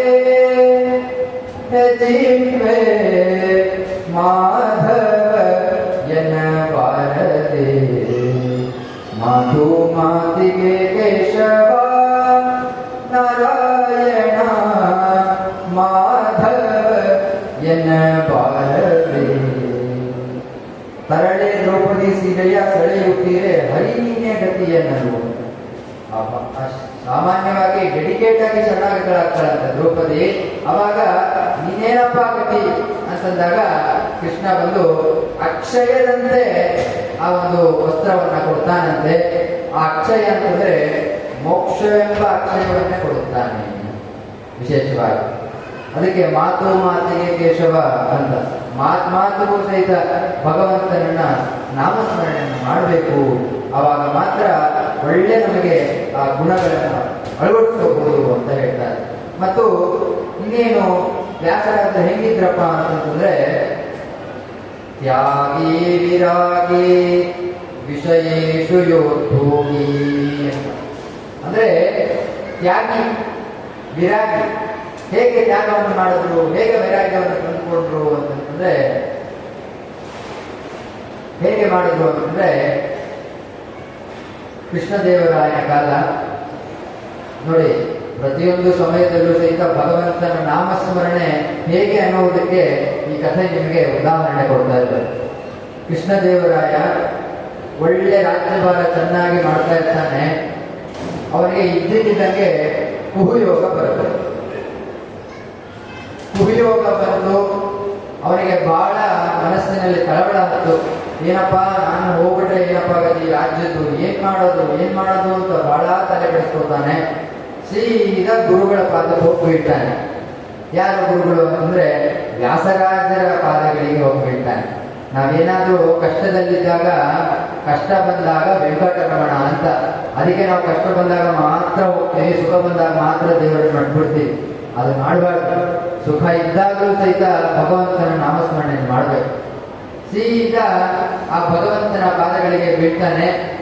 ವ್ಯಾಸರಾಜರ ಹತ್ರ ಅಂತಾನೆ, ಸ್ವಾಮಿ ನನಗೆ ಈ ರೀತಿಯಾಗಿ ಕುಹುಯೋಗ ಅಂತಂದ್ರೆ ಆ ಒಂದು ಗಳಿಗೆ 1 hour ಅಥವಾ ಬಾಬಾ ಅಂದ್ರೆ 1.5 hour. ಆ 1.5 hour ಅಲ್ಲಿ 1.5 ಗಂಟೆ. ಆ 1.5 ಗಂಟೆ ಹೆಂಗೆ ಅಂತಂದ್ರೆ ಆ ಕೂತಿದ್ದ ಸೀಟ್ನಲ್ಲಿ ಭಸ್ಮ ಆಗ್ಬಿಡ್ತಾರೆ ಅಂತಹ ಒಂದು ದೊಡ್ಡ ಕುಹುಯೋಗ ಅದು ಬಂದಿದೆ ಅಂತ ಹೇಳ್ತಾನೆ ಕೃಷ್ಣದೇವರಾಯ. ಅದಕ್ಕೆ ವ್ಯಾಸರಾಜನಂತಾರೆ, ನೀನೇನು ಚಿಂತೆ ಮಾಡ್ಬೇಡಪ್ಪ, ನಾನು ಕೂತ್ಕೋತೀನಿ. ವ್ಯಾಸರಾಜನಂತಾರೆ, ಕೃಷ್ಣದೇವರಾಯ ಅಂತಾನೆ, ಅಲ್ಲ ಸ್ವಾಮಿ ನಾನು ಹೋಗೋದು ಬಿಟ್ರು ನೀವೇನೋ ಹೋಗ್ಬಿಟ್ರೆ ಏನ್ ಸ್ವಾಮಿ ನಾನೇನ್ ಮಾಡ್ಲಿ ಅಂತಂದು. ಅಲ್ಲ ಕಣಯ್ಯ, ನೀನ್ ಹೋಗ್ತೀಯ, ನೀನ್ ಸಾಯ್ತೀಯ, ನಾನು ಸಾಯಲ್ಲ ಕಣಯ್ಯ. ದೇವರು ಇದ್ದಾನೆ ಬಾ, ಮೂಲ ಗೋಪಾಲ ಕೃಷ್ಣ ದೇವರು ಇದ್ದಾರೆ ಬಾ, ಏನೂ ಆಗಲ್ಲ. ಅವಾಗ ಸಕಲ ವೈಭವೋಪೇತ ಇಡೀ ಕೃಷ್ಣದೇವರಾಯ ರತ್ನ ಮುಕುಟಗಳು, ಆಸ್ತಿ ಪ್ರತಿಯೊಂದು ಸಹಿತ ತಗೊಳ್ಳಿ ಸ್ವಾಮಿ ಅಂತ ಅಂದ್ಬಿಟ್ಟು ಕೊಡ್ತಾನೆ. ಆ ರಾಜ್ಯಭಾರಕ್ಕೆ ಕೂಡಿಸ್ತಾನೆ. ಯಾರನ್ನ? ವ್ಯಾಸರಾಜರನ್ನ ಕೂಡಿಸ್ತಾರೆ. ವ್ಯಾಸರಾಜರು ಭೋಗವನ್ನ ಮಾಡ್ತಾರೆ. ಭೋಗವನ್ನ ಮಾಡಿದ್ರಲ್ಲ ಅಂದ್ರೆ ಸನ್ಯಾಸಿಗಳಿಗೆ ಭೋಗ ಯಾಕೆ ಬೇಕು ಅಂತ ಕೇಳಿದ್ರೆ, ಆ ಒಂದು ಸಮಯದಲ್ಲಿ ಭೋಗಿಸ್ತಾರೆ. ಯಾಕೆಂದ್ರೆ ಪ್ರಿಯವ್ರತ ಪಂಚಮ ಸ್ಕಂದದಲ್ಲಿ ಕಥೆ ಬರುತ್ತೆ. ಸಾಕ್ಷಾತ್ ಬ್ರಹ್ಮದೇವರೇ ಬಂದು ಹೇಳ್ತಾರೆ ಯಾರಿಗೆ? ಪ್ರಿಯವರ್ತನಿಗೆ. ಯಾಕಪ್ಪ ನಿನಗೆ ಸುಮ್ಮನೆ ಕಾಡು ದಿನ ಏನ್ ಊಟ ಇಲ್ಲ, ಏನ್ ಬೇಡ, ನಿದ್ರೆ ಬೇಡ ಅಂತಂದ್ಯಾ? ಇಷ್ಟೆಲ್ಲ ಚೆನ್ನಾಗಿರುವಂತ ನಿನಗೆ ರಾಜ್ಯಭಾರ ಕೊಟ್ಟಿದ್ದೀನಿ, ಆದ್ರೂ ಯಾಕೆ ಇದನ್ನ ಭೋಗಿಸಲ್ಲ? ಭೋಗಿಸು, ಮಾಡ್ಬೇಡ ಅಂತ ಹೇಳ್ತಾರೆ. ನೋಡಿ, ಸಾಕ್ಷಾತ್ ಬ್ರಹ್ಮದೇವರೇ ಬಂದು ಹೇಳ್ಬೇಕಾದ್ರೆ ಭೋಗಿಸ್ಬೇಕು ಅಂತ. ಭಗವಂತ ಎಲ್ಲ ಕೊಟ್ಟಿರೋದೆಲ್ಲ ನಮಗೆ. ಇವಾಗ ಸಾಮಾನ್ಯವಾಗಿ ನೀವು ಪಂಚಭಕ್ಷಗಳನ್ನ ಮಾಡಿರ್ತೀರಿ. ಭಗವಂತನ ಒಂದು ಆರಾಧನೆ ಬಂದಾಗ, ಯಾವುದೇ ಒಂದು ಹಬ್ಬಗಳೆಲ್ಲ ಬಂದಾಗ ಎಲ್ಲ ದೊಡ್ಡ ದೊಡ್ಡ ಪಂಚಭಕ್ಷಗಳು, ಹೋಳಿಗೆ, ಆಂಬೋಡೆ ಎಲ್ಲ ಪ್ರತಿಯೊಂದು ಸಹಿತ ಮಾಡ್ತೀವಿ. ಭಗವಂತನಿಗೆ ಸಮರ್ಪಣೆ ಮಾಡಿದ ತಕ್ಷಣ ಭಗವಂತ ತಿಂದ್ಬಿಡ್ತಾನ? ನಮಗೆ ಕೊಟ್ಟಿರೋದು. ಆದ್ರೆ ಭಗವಂತ ಹೇಳ್ತಾನೆ ಅಂತಂದ್ರೆ, ನನಗೆ ಕೊಡ್ತೀನಪ್ಪ, ಸಾಕು, ನೀನು ನನಗೆ ಅರ್ಪಣೆ ಮಾಡಿಸ್ಬಿಟ್ಟು ಸಾಕು, ನಿನಗೆ ತಿನ್ಬೇಡ ಅಂತ ಯಾರು ಹೇಳಲ್ಲ. ನೀ ಎಷ್ಟು ಪಂಚಭಕ್ಷ ದೊಡ್ಡ ಏನೇನೋ ದೊಡ್ಡ ಸ್ವೀಟ್ಗಳು ಮಾಡಿ ಹಾಕಿದ್ರು ಸಹಿತ ಭಗವಂತ ತಿನ್ನಲ್ಲ. ಅದನ್ನ ನಾವೇ ತಿನ್ಬೇಕು. ಭಗವಂತ ಒಂದೇ ಅಪೇಕ್ಷಿಸೋದು ಯಾವುದು? ಭಕ್ತಿ ಗುಣ, ನಿಮ್ಮಲ್ಲಿ ಶ್ರದ್ಧೆ, ಭಕ್ತಿ ಅಂತ. ಇವಾಗ ಮಾವಿನ ಹಣ್ಣು ಇರುತ್ತೆ, ಮಾವಿನ ಹಣ್ಣು ಕಿತ್ಕೋತೀರಿ. ಕಿತ್ಕೊಂಡಾದ ತಕ್ಷಣ ಭಗವಂತನೇನೋ ಸ್ವೀಕರಣೆ ಮಾಡ್ಬಿಟ್ಟು ಭಗವಂತನಿಗೆ ಸಮರ್ಪಣೆ ಮಾಡ್ತೀರಿ. ಭಗವಂತನ ಕುಡಿತನ ಇಲ್ಲ, ನೈವೇದ್ಯ ಮಾತ್ರ. ಕೃಷ್ಣಾರ್ಪಣ ವಸ್ತು ಅಂತ ಬಾಯಿ ತುಂಬ ಹೇಳಲಿಕ್ಕೆ ನಮಗೆ ದೊಡ್ಡ ರೋಗ. ನೈವೇದ್ಯ ಮಾಡ್ತೀವಿ, ಕೆಲವರು ನೈವೇದ್ಯ ಮಾಡ್ತಾರೆ, ಒಂದೇ ಒಂದೊಂದು ಸಾಲ ಒಂದೇ ಒಂದಿರಂಜನ ಅಂತ ಹೇಳಿ ಪಟಕ್ಕಂತ ಓಂ ಪೂರ್ವರೇಣಿ ಅಂತ ಅತ್ಯಂತ ಜನ ಪ್ರಶಂಸಾಮಿ ಅಂತ ಭಕ್ತಿಯಿಂದ ನೈವೇದ್ಯ ಮಾಡೋದೂ ಇಲ್ಲ. ಇರೋದೊಂದು ನೆಟ್ಟಿಗೆ ನೈವೇದ್ಯ ಮಾಡಿ ತಿನ್ರಿ ಅಂತ ಹೇಳ್ತಾನೆ, ಅದನ್ನೂ ಸಹಿತ ನೆಟ್ಟಿಗೆ ಮಾಡಿ ನಾವು ನೈವೇದ್ಯವನ್ನು ತಿಂದೇ ಇದ್ರೆ ಘಾತ, ದೊಡ್ಡ ಘಾತ ಅಂತ ಹೇಳ್ತಾರೆ. ಅವಾಗ ವ್ಯಾಸರಾಜರು ಅದನ್ನ ಭೋಗಿಸಿ, ವ್ಯಾಸರಾಜರು ಹೆಂಗಪ್ಪ ಕುತ್ಕೊಂಡ್ರು ಅಂತ ಅದ್ರ ವೈಭವನ್ನ ಹೇಳ್ತಾರೆ. ಪೇಟವನ್ನು ಹಾಕೊಂಡು ರತ್ನ ಮುಕುಟವನ್ನೆಲ್ಲ ಧರಿಸ್ತಾರೆ. ಸೇಮ್ ಟಿಪ್ಟಾಪಾಗಿ ರಾಜ್ಯದ ತರ ಕೊಡ್ತಾರೆ. ಒಬ್ಬ ರಾಜನಿಗೆ ಯಾವ್ಯಾವ ರೀತಿಯಾಗಿ ಭೂಷಣಗಳನ್ನು ಹೊತ್ತು ಕೊಡ್ತಾನೋ ಅದೇ ರೀತಿಯಾಗಿ ವ್ಯಾಸರಾಜರು ಕೊಡ್ತಾರೆ. ಕೂತಾಗ ಇನ್ನೇನು ಆ ಕುಹುಯೋಗ ಬಂದೇ ಬಿಡುದು. ಆ ಕುಹುಯೋಗ ಬಂದಾಗ ಒಳಗಡೆ ಅಂತರ್ಯಾಮಿಯಾದಂತಹ ವ್ಯಾಸರಾಜರ ಅಂತರ್ಯಾಮಿಯಾದಂತಹ ಮೂಲ ಗೋಪಾಲ ಕೃಷ್ಣನನ್ನ ಸ್ಮರಣೆ ಮಾಡ್ತಾರೆ. ನೋಡಪ್ಪ, ನೀನೇ ಗತಿ ಅಂತಂದು. ಆ ಕಾಲದಲ್ಲಿ ಏನೂ ಆಗಲ್ಲ ಅವರಿಗೆ. ಅವಾಗ ಏನೂ ಸಹಿತ ಆ ಒಂದು ಸಮಯದಲ್ಲಿ ಆಗಲ್ಲ. ಸಮಯಕ್ಕೆ ತಕ್ಕಂತೆ ನೋಡಿ, ಆ ಸಮಯದಲ್ಲಿ ವ್ಯಾಸರಾಜರು ಕೂತರು, ಭಗವಂತನ ನಂಬೋದ್ರು. ಈ ಕಥೆಯಿಂದ ನಮ್ಗೆ ಏನ್ ಗೊತ್ತಾಗುತ್ತೆ? ಸುಮ್ಮನೆ ಕೂತರು ಹೋದ್ರು ಅಂತ ತಿಳ್ಕೋಬಾರ್ದು. ಈ ಕಥೆಯಿಂದ ನಾವೇನ್ ತಿಳ್ಕೋಬೇಕು ಅಂದ್ರೆ, ವ್ಯಾಸರಾಜರು ಭಗವಂತನನ್ನ ಗಟ್ಟಿಯಾಗಿ ಪಾದವನ್ನ ಹಿಡ್ಕೊಂಡ್ರು. ಹೇಗೆ ವ್ಯಾಸರಾಜರು ದೊಡ್ಡ ದೊಡ್ಡ ಮಹಾನ್ ಶಿರೋಮಣಿಗಳು, ಚಕ್ರವರ್ತಿಗಳೆಲ್ಲ ಭಗವಂತನನ್ನ ಪಾದವನ್ನು ಹಿಡ್ಕೊಂಡ್ರು, ಅದೇ ರೀತಿಯಾಗಿ ವ್ಯಾಸರಾಜರು ಭಗವಂತನನ್ನ ಪಾದವನ್ನ ಗಟ್ಟಿಯಾಗಿ ಇಟ್ಕೊಂಡ್ರಂತೆ. ಯುಗ ಕಮಲ ಅಂತಂದ್ರು. ಎರಡು ಚರಣಾರಂಗಗಳನ್ನು ಗಟ್ಟಿಯಾಗಿ ಇಟ್ಕೊಂಡ್ರಂತೆ ಮನಸ್ಸಿನಲ್ಲಿ. ಅವಾಗ ಏನು ಮಾಡಕ್ಕಾಗಲ್ಲ. ಅದಕ್ಕೆ ಭಗವಂತನನ್ನ ಚೆನ್ನಾಗಿ ನಂಬಬೇಕು ಅಂತ ಹೇಳೋದು. ಸರ್ವ ಗ್ರಹ ಬಲವು ಸರಸಿಜಾಕ್ಷ ಅಂತ. ಎಲ್ಲ ಗ್ರಹ ಬಲಗಳು ನೀ ಸಹಿತ ನೀನೇ. ಸುಮ್ಮನೆ ಅಂತಿರ್ತೀವಿ, ನನ್ ಶನಿ ಕಾಟ ಬಂದ್ಬಿಟ್ಟಿದೆ, ಅಯ್ಯೋ ನಾನು ಅಲ್ಲಿ ಹೋಗ್ಬೇಕು, ಇಲ್ಲಿ ಹೋಗ್ಬೇಕು, ಆ ಉಪವಾಸ ಮಾಡ್ಬೇಕು, ಈ ಉಪವಾಸ ಮಾಡ್ಬೇಕು ಅಂತ ಸುಮ್ಮನೆ ಹೆದರ್ಕೊಂಡು ಕೂತ್ಕೋತೀವಿ. ಆ ಶನಿ ಬಂದಿದ್ದಾನೆ ಅಂತಂದ್ಬಿಟ್ಟು ಭಗವಂತನನ್ನ ನೆನೆಸ್ಕೊಳ್ಳದೆ ಇದ್ರೆ ಇನ್ನ ಜಾಸ್ತಿನೇ ಕಾಡ್ತಾನೆ ಅಷ್ಟೇ ಹೊರತು ನಿಮ್ಮನ್ನ ಬಿಟ್ಟಂತೂ ಹೋಗಲ್ಲ. ಇನ್ನ ನಿಮಗೆ ಆ ಸಂಸಾರವೆಂಬ ಸಾಗರದಲ್ಲಿ ಕುಟ್ಟು ಕುಟ್ಟು ಕುಟ್ಟು. ಇವಾಗ ನೀವು ಯಾವ್ದೋ ಒಂದು ಜಜ್ತೀರಾ, ಯಾಲಕ್ಕಿ ಜಜ್ತೀರಾ, ಮಿಕ್ಸಿಗೆ ಹಾಕೋ ದೂರ ಹೊಡಿತು. ಹಳೆ ಕಾಲದೆಲ್ಲ ಜಜ್ತಾ ಇದ್ರು, ಇವಾಗ ಮಿಕ್ಸಿ ಬಂದಿರೋದು, ಸರಿನಾ? ಆ ಒಂದು ಜಜ್ಜೋ ಟೈಮಲ್ಲಿ ಯಾಲಕ್ಕಿನ ಚೆನ್ನಾಗಿ ಕುಟ್ತೀರಾ, ಕುಟ್ಟಿ ಕುಟ್ಟಿ ಕುಟ್ಟಿ ಕುಟ್ಟಿ ಪುಡಿಯಾಗಿ ಮಾಡ್ತೀರಾ. ಇನ್ನ ನೋಡಿದ್ರೆ ಅಯ್ಯೋ ಇನ್ನ ಪುಡಿಯಾಗಿಲ್ಲ, ಇನ್ನ ಚೆನ್ನಾಗಿ ಕೊಡ್ಬೇಕು ಅಂತೀರಾ, ಚೆನ್ನಾಗಿ ಕುಟ್ತೀರಾ ಅಲ್ವಾ? ಆ ರೀತಿಯಾಗಿ ಶನಿ ನಿಮ್ಮನ್ನ ಏನ್ ಮಾಡ್ತಾನೆ? ಕುಟ್ಟಿ ಕುಟ್ಟಿ ಕುಟ್ಟಿ ಕುಟ್ಟಿ ಭಗವಂತನ ಪಾದದ ಹತ್ರ ನಿಮಗೆ ಸೆಳೆದುಕೊಂಡು ಹೋಗ್ತಾನೆ. ಆದ್ದರಿಂದ ಭಗವಂತನನ್ನ ಚೆನ್ನಾಗಿ ನಂಬಬೇಕು ಅನ್ನೋದೇ ಸರ್ವಗ್ರಹಗಳೂ ಸರಿಸಿದಾಕ್ಷ. ಭಗವಂತನನ್ನ ನೀವು ಚೆನ್ನಾಗಿ ನಂಬಿದ್ರೆ ಅವನು ನಿಮಗೆ ಚೆನ್ನಾಗಿ ಗುಣಗಳು, ಭಕ್ತಿ ಎಲ್ಲ ಕೊಡ್ತಾನೆ. ಆದ್ದರಿಂದ ವಿಶೇಷವಾಗಿ ನೀವು ಭಗವಂತನ ನಂಬೋದೆ. ಇದರಿಂದ ನಮಗೆ ವ್ಯಾಸರಾಜರು ಏನಪ್ಪ ಹೇಳ್ಕೊಟ್ಟಿದ್ದಾರೆ ಅಂತಂದ್ರೆ, ಅವರು ಭಕ್ತಿಯನ್ನ ತೋರಿಸ್ಕೊಟ್ಟಿದ್ದಾರೆ. ನೋಡಪ್ಪ, ಎಂತ ಕುಹುಯೋಗ, ದೊಡ್ಡ ಯೋಗ ಬರಲಿ, ಅದಕ್ಕಿಂತ ದೊಡ್ಡ ಯೋಗ ಬರಲಿ. ನೋಡ್ರಿ, ನಮ್ಗೆಲ್ಲ ಕರೋನಾ ಬಂತು. ಕರೋನಾ ಬಂದಾಗ ಲಾಕ್ಡೌನ್ ಮಾಡಿದ್ರು, ಪ್ರತಿಯೊಂದು ಎಲ್ಲ ಮಾಡಿದ್ರು. ಭಗವಂತನಲ್ಲಿ ಯಾರ್ಯಾರಿಗೆ ಚೆನ್ನಾಗಿ ಸಾಲಿಗ್ರಾಮ ಪೂಜೆ, ಭಗವಂತನ ಪೂಜೆ, ಭಗವಂತನ ನಾಮಸ್ಮರಣೆ ಮಾಡಿದ್ರು ಅವ್ರು ಯಾರು ಏನೂ ಆಗಲಿಲ್ಲ. ಯಾರು ಮಾಡಲಿಲ್ಲ ಅವರೆಲ್ಲ ಇಂದಿರಾರಣಗಳಿಂದ ಗೋವಿಂದ ಹೊರೋಗು. ಅದಕ್ಕೆ ಎಂತಹ ದೊಡ್ಡ ರೋಗ ಬಂದರೂ ಸಹಿತ ಭಗವಂತನ ನಾಮಸ್ಮರಣೆ ಮಾಡಿದ್ರೆ ಭಂ ಧನ್ವಂತರಯೇ ನಮಃ ಅಂತಂದ್ರು. ಧನ್ವಂತರಿ ಭಗವಂತ ನಿಮಗೆ ಚೆನ್ನಾಗಿ ಆರೋಗ್ಯ ಭಾಗ್ಯವನ್ನು ಕೊಟ್ಟು ನಿಮ್ಮಲ್ಲಿ ನಿಂತು ಆರೋಗ್ಯ ರೂಪದಿಂದ ನಿಮಗೆ ಕಾಪಾಡ್ತಾನೆ. ಅದೇ ರೀತಿಯಾಗಿ ವಿಶೇಷವಾಗಿ ತ್ಯಾಗವನ್ನ ಚೆನ್ನಾಗಿ ಕೊಟ್ಟು ಕುಡಿಯೋಗವನ್ನು ನಿವಾರಣೆ ಮಾಡಿದಂತೆ. ಆಮೇಲೆ ಏನಾಯ್ತು ಅಂತಂದ್ರೆ ಕೃಷ್ಣದೇವರಾಯ ಎಂದಂತೆ ದಾಸರಾಜರ ಹತ್ರ, ಸ್ವಾಮಿ ನಾಳೆಯಿಂದ ಈ ಸೀಟಿಗೆ ನೀವೇ ಗಟ್ಟಿ ಅಂತಂದ್ರೆ, ನೀವೇ ಈ ಸೀಟಲ್ಲಿ ಕೂತ್ಕೊಂಡು ಸರ್ವತೋಮ ಯಾವಾಗಲೂ ಸಹಿತ ಆ ಚಂದ್ರಾರ್ಕ ಪರ್ಯಂತ ಈ ಸೀಟ್ನಲ್ಲಿ ಕೂತ್ಕೊಂಡು ನೀವೇ ಆಡಬೇಕು ಅಂತ. ಅದಕ್ಕೆ ಶ್ರೀವ್ಯಾಸ ಯೋಗಿ ತ್ಯಾಗಿ ವಿರಾಗಿ, ವಿರಕ್ತಿಯನ್ನ ಪಡೆದಂಥವ್ರು. ಏನು ವಿರಕ್ತಿ ಅಂತಂದ್ರೆ ವೈರಾಗ್ಯ ಅಂತಂದ್ರೆ ಏನು? ಸುಮ್ಮನೆ ಹೆಂಡತಿ ಮಕ್ಕಳು ಬಿಟ್ಟು ಹೋಗ್ಬಿಡೋದ ಅಲ್ಲ.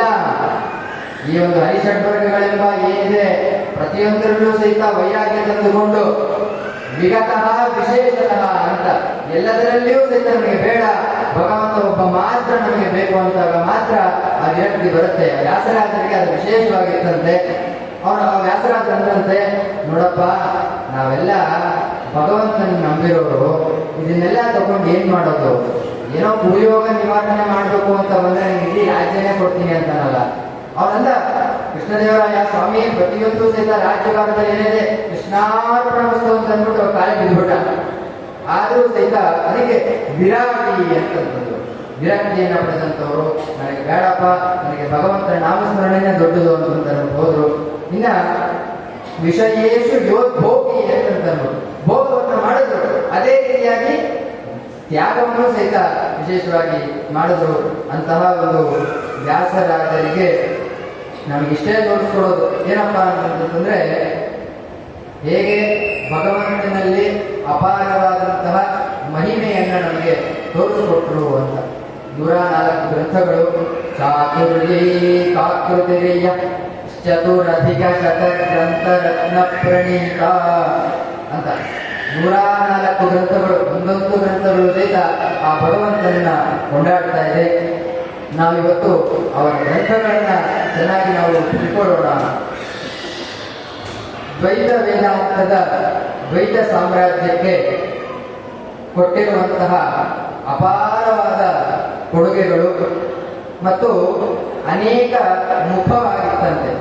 ಮತ್ತೆ ಇನ್ನೇನಿತ್ತಪ್ಪ ಅಂತಂದ್ರೆ, ಅವರ ವಿಜಯೇಂದ್ರನ ಆಕೃತಿಯಂತೆ ಕೃತಿಗಳು ಸರಿನಾ. ಅದಕ್ಕೆ ವೇಷಭೂಷಣವನ್ನ ನೋಡ್ ಮಾಡ್ತಾರೆ. ಇವಾಗ ಒಳ್ಳೆ ಚೆನ್ನಾಗಿ ರೆಡಿಯಾಗಿ ಒಳ್ಳೆ ಚಿಕ್ಕ ಜಡೆ ಬಿಟ್ಟು ಚೆನ್ನಾಗಿ ಮಡಿ ಉಟ್ಕೊಂಡು ಯಾರಾದ್ರೂ ಒಬ್ಬ ಬಂದ ಅಂತಂದ್ರೆ, ಅಯ್ಯೋ ಎಷ್ಟು ಚೆನ್ನಾಗಿನಪ್ಪ ನೋಡಕ್ಕೆ ಅಂತಂದ್ಬಿಟ್ಟು ಏನಾದ್ರೂ ಒಂದಿಷ್ಟು 10 ರೂಪಾಯಿನೋ 20 ರೂಪಾಯಿನೋ ಕೊಡುವಂತ ಮನಸ್ಸು ಬರುತ್ತೆ. ಏನು ಹೆಂಗೋ ಹಳೆಯ ಕಪ್ಪಿರುವಾಗಿರುವಂತ ಒಂದು ಮಳಪಂಚೆ ಉಟ್ಕೊಂಡು ಸ್ನಾನ ಮಾಡಿಲ್ಲ, ಏನು ಮಾಡಿಲ್ಲ, ತಲೆ ಕೂದಲು ಏರಿಸ್ಕೊಂಡು ಬಂತು ಅಂತಂದ್ರೆ ಯಾರಪ್ಪ ಬಂತು ಅಂತ ಅಂದ್ಬಿಟ್ಟು ಒಂದು ಚೂರು ಭಕ್ತಿ ಭಾವನೆ ಬರಲ್ಲ. ಆ ಭಕ್ತಿ ಭಾವನೆ ಬರಬೇಕು ಅಂದ್ರೆ ವೇಷವೂ ಕಾರಣ ಅಂತಂದ್ರೆ, ಹಾಗಾದ್ರೆ ವೇಷ ಧರಿಸ್ಕೊಂಡ್ಬಿಟ್ರೆ ಸಾಕ, ಬರೀ ಆಕಾರ ಹೊಂದಿದ್ರೆ ಸಾಕ ಅಂತ ಕೇಳಿದ್ರೆ ಇಲ್ಲ, ಆಕಾರದ ಜೊತೆಗೆ ವಿಕಾರಗಳು ಚೆನ್ನಾಗಿರ್ಬೇಕು ಅಂತ. ಆಕಾರದ ಜೊತೆಗೆ ವಿಕಾರನು ಚೆನ್ನಾಗಿರ್ಬೇಕು. ವಿಕಾರ ಅಂತಂದ್ರೆ ಒಳ್ಳೆ ವಿಗತ ಒಳಗಡೆ ಇರುವಂತಹ ಮನಸ್ಸು ನಿಮಗೆ ಚೆನ್ನಾಗಿದ್ರೆ ಮಾತ್ರ ಆ ತಗೊಂಡಿರುವಂತಹ ಏನು ದಕ್ಷಿಣೆ ಆಗಿರ್ಬೋದು, ಏನೇ ಆಗಿರ್ಬೋದು ದಕ್ಸ್ಕೊಳ್ಬಹುದು. ಇಲ್ಲ ಅಂತಂದ್ರೆ ಎಲ್ಲಿ ಭಗವಂತ ವಧೆ ಕೊಡ್ಬೇಕು ಚೆನ್ನಾಗಿ ವಧೆ ಕೊಟ್ಟೇ ಕೊಡ್ತಾನೆ. ಆದ್ದರಿಂದ ಆ ಬಿರುದುಗಳು ಮತ್ತೆ ಗ್ರಂಥಗಳನ್ನ ವಿಶೇಷವಾಗಿ ನಮಗೆ ಕೊಟ್ಟಿದ್ದಾರೆ. ವ್ಯಾಸರಾಜರ ಆಕೃತಿಯಂತೆ ಕೃತಿಗಳು ಇದ್ದಂತೆ ಮತ್ತು ವೇದಾಂತ ಸಾಮ್ರಾಜ್ಯದಲ್ಲಿ ವಿರಾಜಮಾನರಾಗಿ ರಾಯರ ಪರಂಪರೆಯಲ್ಲಿ ಬಂದಂತಹ ವಾದೀಂದ್ರರು ವರ್ಣನೆಯನ್ನು ಮಾಡ್ತಾರೆ. ನೋಡಿ, ರಾಯರನ್ನ ದರ್ಶನ ಮಾಡ್ತೀರ ನೀವೆಲ್ಲರೂ. ರಾಯರನ್ನ ದರ್ಶನ ಮಾಡಬೇಕಾದ್ರೆ ಪಕ್ಕದಲ್ಲಿ ವಾದೀಂದ್ರರಿದ್ದಾರೆ. ವಾದೀಂದ್ರರು ರಾಯರ ಮೇಲೆ, ರಾಯರ ಗುಣಗಳನ್ನ ಮತ್ತು ರಾಯರ ಮಠದಲ್ಲಿ ಪರಂಪರೆಯಲ್ಲಿ ಬಂದಂತಹ ಒಬ್ಬೊಬ್ಬರು ಜ್ಞಾನಿಗಳನ್ನ ವಿಶೇಷವಾಗಿ ಕೊಂಡೊಯ್ದಿದ್ದಾರೆ. ಯಾವುದು ಅಂತಂದ್ರೆ ಗುರುಗುಣ ಸ್ತವನ. ಆ ಗುರುಗುಣ ಸ್ತವನದಲ್ಲಿ ಒಂದು ಮಾತು ಅಂತಾರೆ. ಯಾರು ವಾದೀಂದ್ರರು ಹೇಳ್ತಾರೆ ರಾಯರ ಮುಂದೆ, ನೋಡಿ ಆಕೃತಿಯ ಕೃತಿಗಳನ್ನೇ ಇರುವಂತಹ ರಚನೆ ಮಾಡಿರುವಂತವರು ಇಂತಹವರಿಗೆ ನನ್ನ ನಮಸ್ಕಾರ ಅಂತಂದ್ರೆ ನೋಡಿ. ವಾದೀಂದ್ರ ತೀರ್ಥರೇ ವಿಜಯೇಂದ್ರರಿಗೆ ನಮಸ್ಕಾರವನ್ನು ಮಾಡಬೇಕಾದ್ರೆ ನಾವು ಮಾಡಲೇಬೇಕು, ಇಲ್ಲಾಂದ್ರೆ ಏನೂ ಪ್ರಯೋಜನ ಇಲ್ಲ. ನಮನ ಅಟ್ಲೀಸ್ಟ್ ನಮಸ್ಕಾರವನ್ನ ಮಾಡಬೇಕು ಅಂತ ಹೇಳ್ತಾರೆ. ಸ್ಮರಣೆ ಮಾಡದೇ ನಮಸ್ಕಾರ ಸ್ಮರಣೆ ಮಾಡಿಕೊಂಡು ಚೆನ್ನಾಗಿ ನಮಸ್ಕಾರವನ್ನು ಮಾಡಬೇಕು. ಅಂದಾಗ ಮಾತ್ರ ಅವರು ನಮಗೆ ಒಳ್ಳೆ ಸದ್ವಿನಯವನ್ನ ಕೊಟ್ಟು ಕಾಪಾಡ್ತಾರೆ. ಆ ಒಂದು 104 ಗ್ರಂಥಗಳ ವಿಚಾರವನ್ನು ನಾವು ತಿಳ್ಕೊಳ್ಳೋಣ. ಮತ್ತು ರಾಘವೇಂದ್ರ ವಿಜಯದಲ್ಲಿ ನಾರಾಯಣಾಚಾರ್ಯರು ಕಾವ್ಯ ಗ್ರಂಥ, ಅದರಲ್ಲಿ ರಾಯರ ವಿಶೇಷವಾಗಿ ಕೊಂಡಾಡಿದ್ದಾರೆ.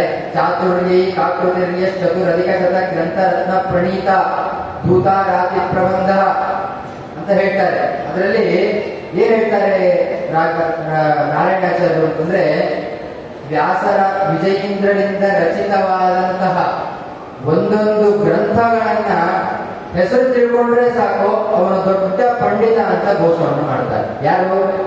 ವಾದೀಂದ್ರರು. ಮತ್ತು ರಾಘವೇಂದ್ರ ವಿಜಯವನ್ನ ಬರೆದಿರುವಂತಹ ನಾರಾಯಣಾಚಾರ್ಯ ಅವರ ಒಂದೊಂದು ಗ್ರಂಥಗಳನ್ನ ಕೇಳಿಸ್ಕೊಂಡ್ರೆ ಸಾಕಂತೆ ಅವನು ದೊಡ್ಡ ಪಂಡಿತ, ಹೇಳಿದ್ರೆ ಸಾಕಂತೆ ದೊಡ್ಡ ಪಂಡಿತ ಅಂತ. ಅದರಲ್ಲಿ ದೊಡ್ಡ ಗ್ರಂಥವನ್ನ ಬರೆದಿದ್ದಾರೆ. ಯಾವುದು ಅಂತಂದ್ರೆ ವ್ಯಾಸರಾಜರಿಂದ ರಚಿತವಾದಂತಹ ನ್ಯಾಯಾಮೃತ. ಒಂದೊಂದು ಗ್ರಂಥಗಳು ಬಹಳ ವಿಶೇಷವಾದದ್ದು. ಪ್ರತಿಯೊಬ್ಬರೂ ಸಹಿತ ಕೂತ್ಕೊಂಡು ಭಕ್ತಿಯಿಂದ ಸ್ಮರಣೆ ಮಾಡಿ ಆ ವಿಜೇಂದ್ರರ ಆರಾಧನೆ ಬಂದು ಅವರ ಅನುಗ್ರಹ ನಮ್ಮ ಮೇಲೆ ಅಪಾತ್ರವಾಗಿರುವಂತಹ ಕರುಣೆಯನ್ನು ಮಾಡ್ತಾರೆ, ಕೇಳಬೇಕು ಅಂತ. ವ್ಯಾಸತ್ರಯರು ಅಂತಂದ್ಬಿಟ್ಟು, ವ್ಯಾಸತ್ರಯ ಅಂತಂದ್ರೆ 3 ಗ್ರಂಥಗಳು.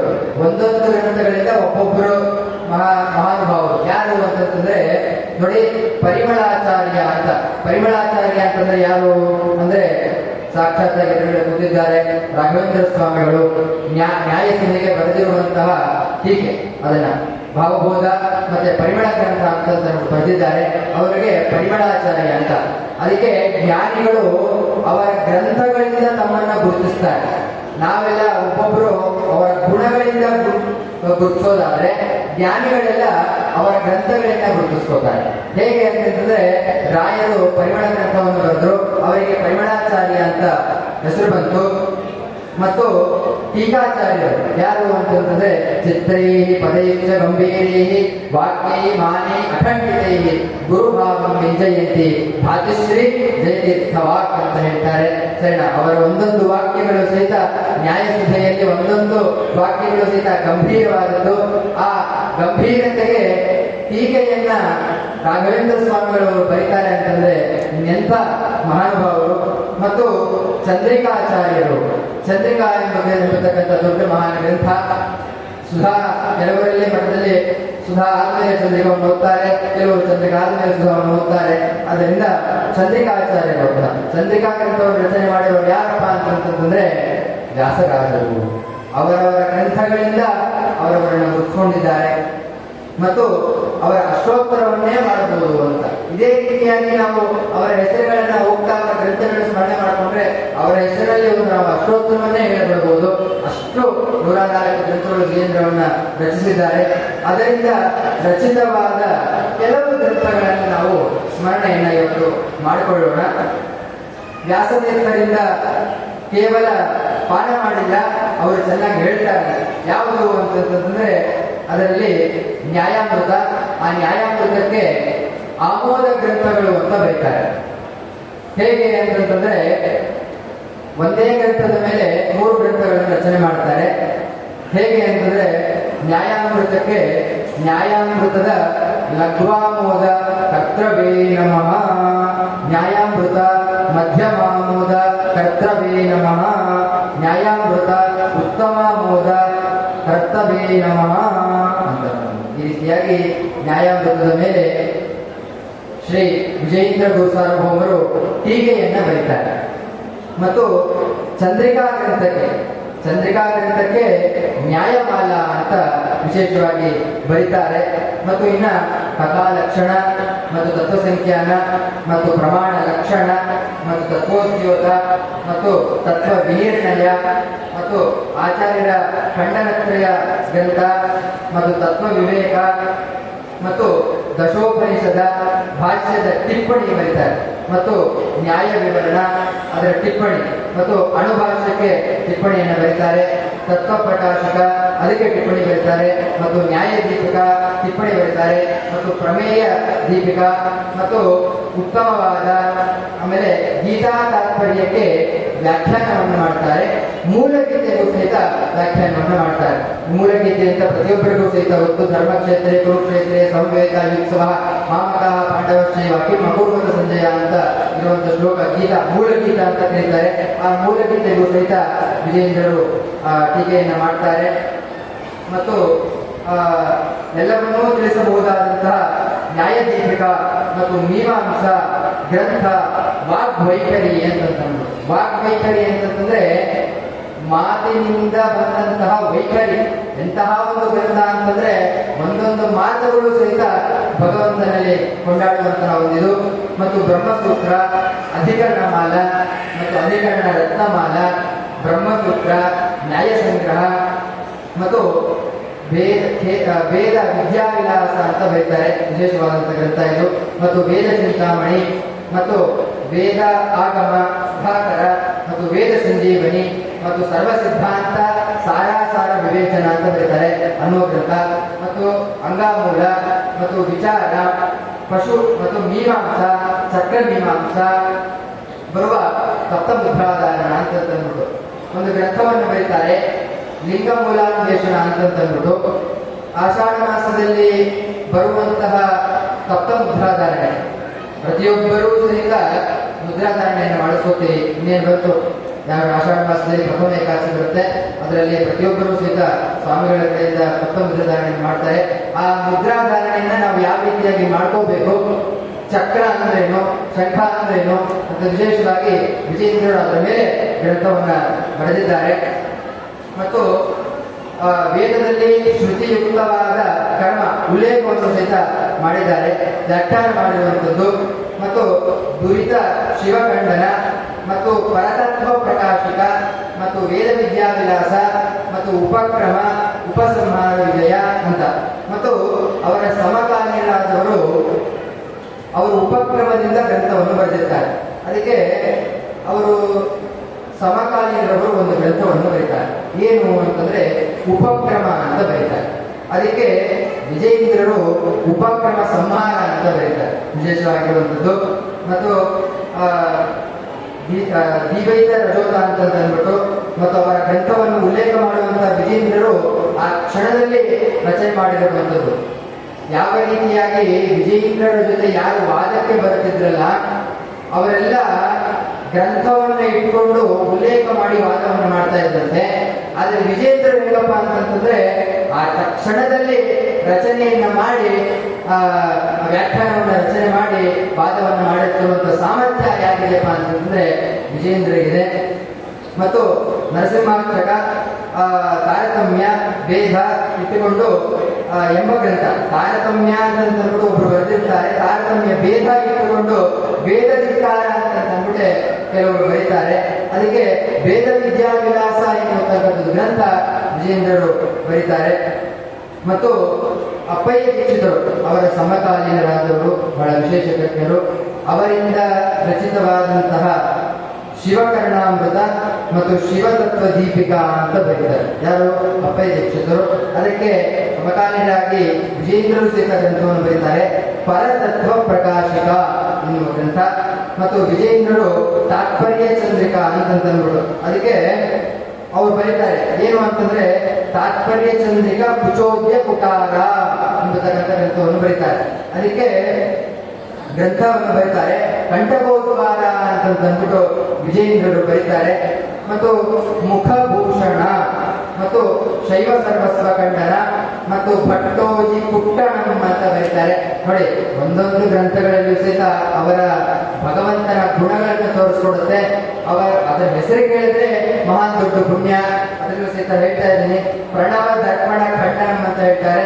ಮತ್ತು ತಾತ್ಪರ್ಯ ಚಂದ್ರಿಕಾ ಭೂಷಣ ಅಂತ, ಮತ್ತು ಅದ್ವೈತ ಶಿಕ್ಷಾ ಅಂತ, ಮತ್ತೆ ಅಪ್ಪಯ್ಯ ಕಪೋಲ ಜಪೀಠಿಕಾ ಎನ್ನುವ ಗ್ರಂಥ, ಪ್ರಪಂಚ ಸಂಸ್ಕಾರ ದೀಪಿಕಾ ಶ್ರವಣ ವಿಧಿ ವಿಲಾಸ, ಆನಂದ ತಾರತಮ್ಯವಾದ ಅರ್ಥ, ಸನ್ಮಾರ್ಗ ದೀಪಿಕಾ, ವಿಷ್ಣು ಪಾರಮ್ಯ, ಮತ್ತೆ ವೀರೋದ್ಧಾರ, ಪದಾರ್ಥ ಸಂಗ್ರಹಾರ್ಥ, ನ್ಯಾಯಾಮೃತ ಉದಾಹೃತ ಮತ್ತು ಜೈಮಿನಿಯ ನ್ಯಾಯಮೂಲ ಒಂದು ಗ್ರಂಥ, ಮತ್ತು ಚಂದ್ರಿಕಾ ಉದಾಹೃತ, ನ್ಯಾಯ ವಿವರಣ, ಮೀಮಾಂಸ ಮತ್ತು ನಯ ಕೌಮುದಿ ಅಂತ ಬರೀತಾರೆ.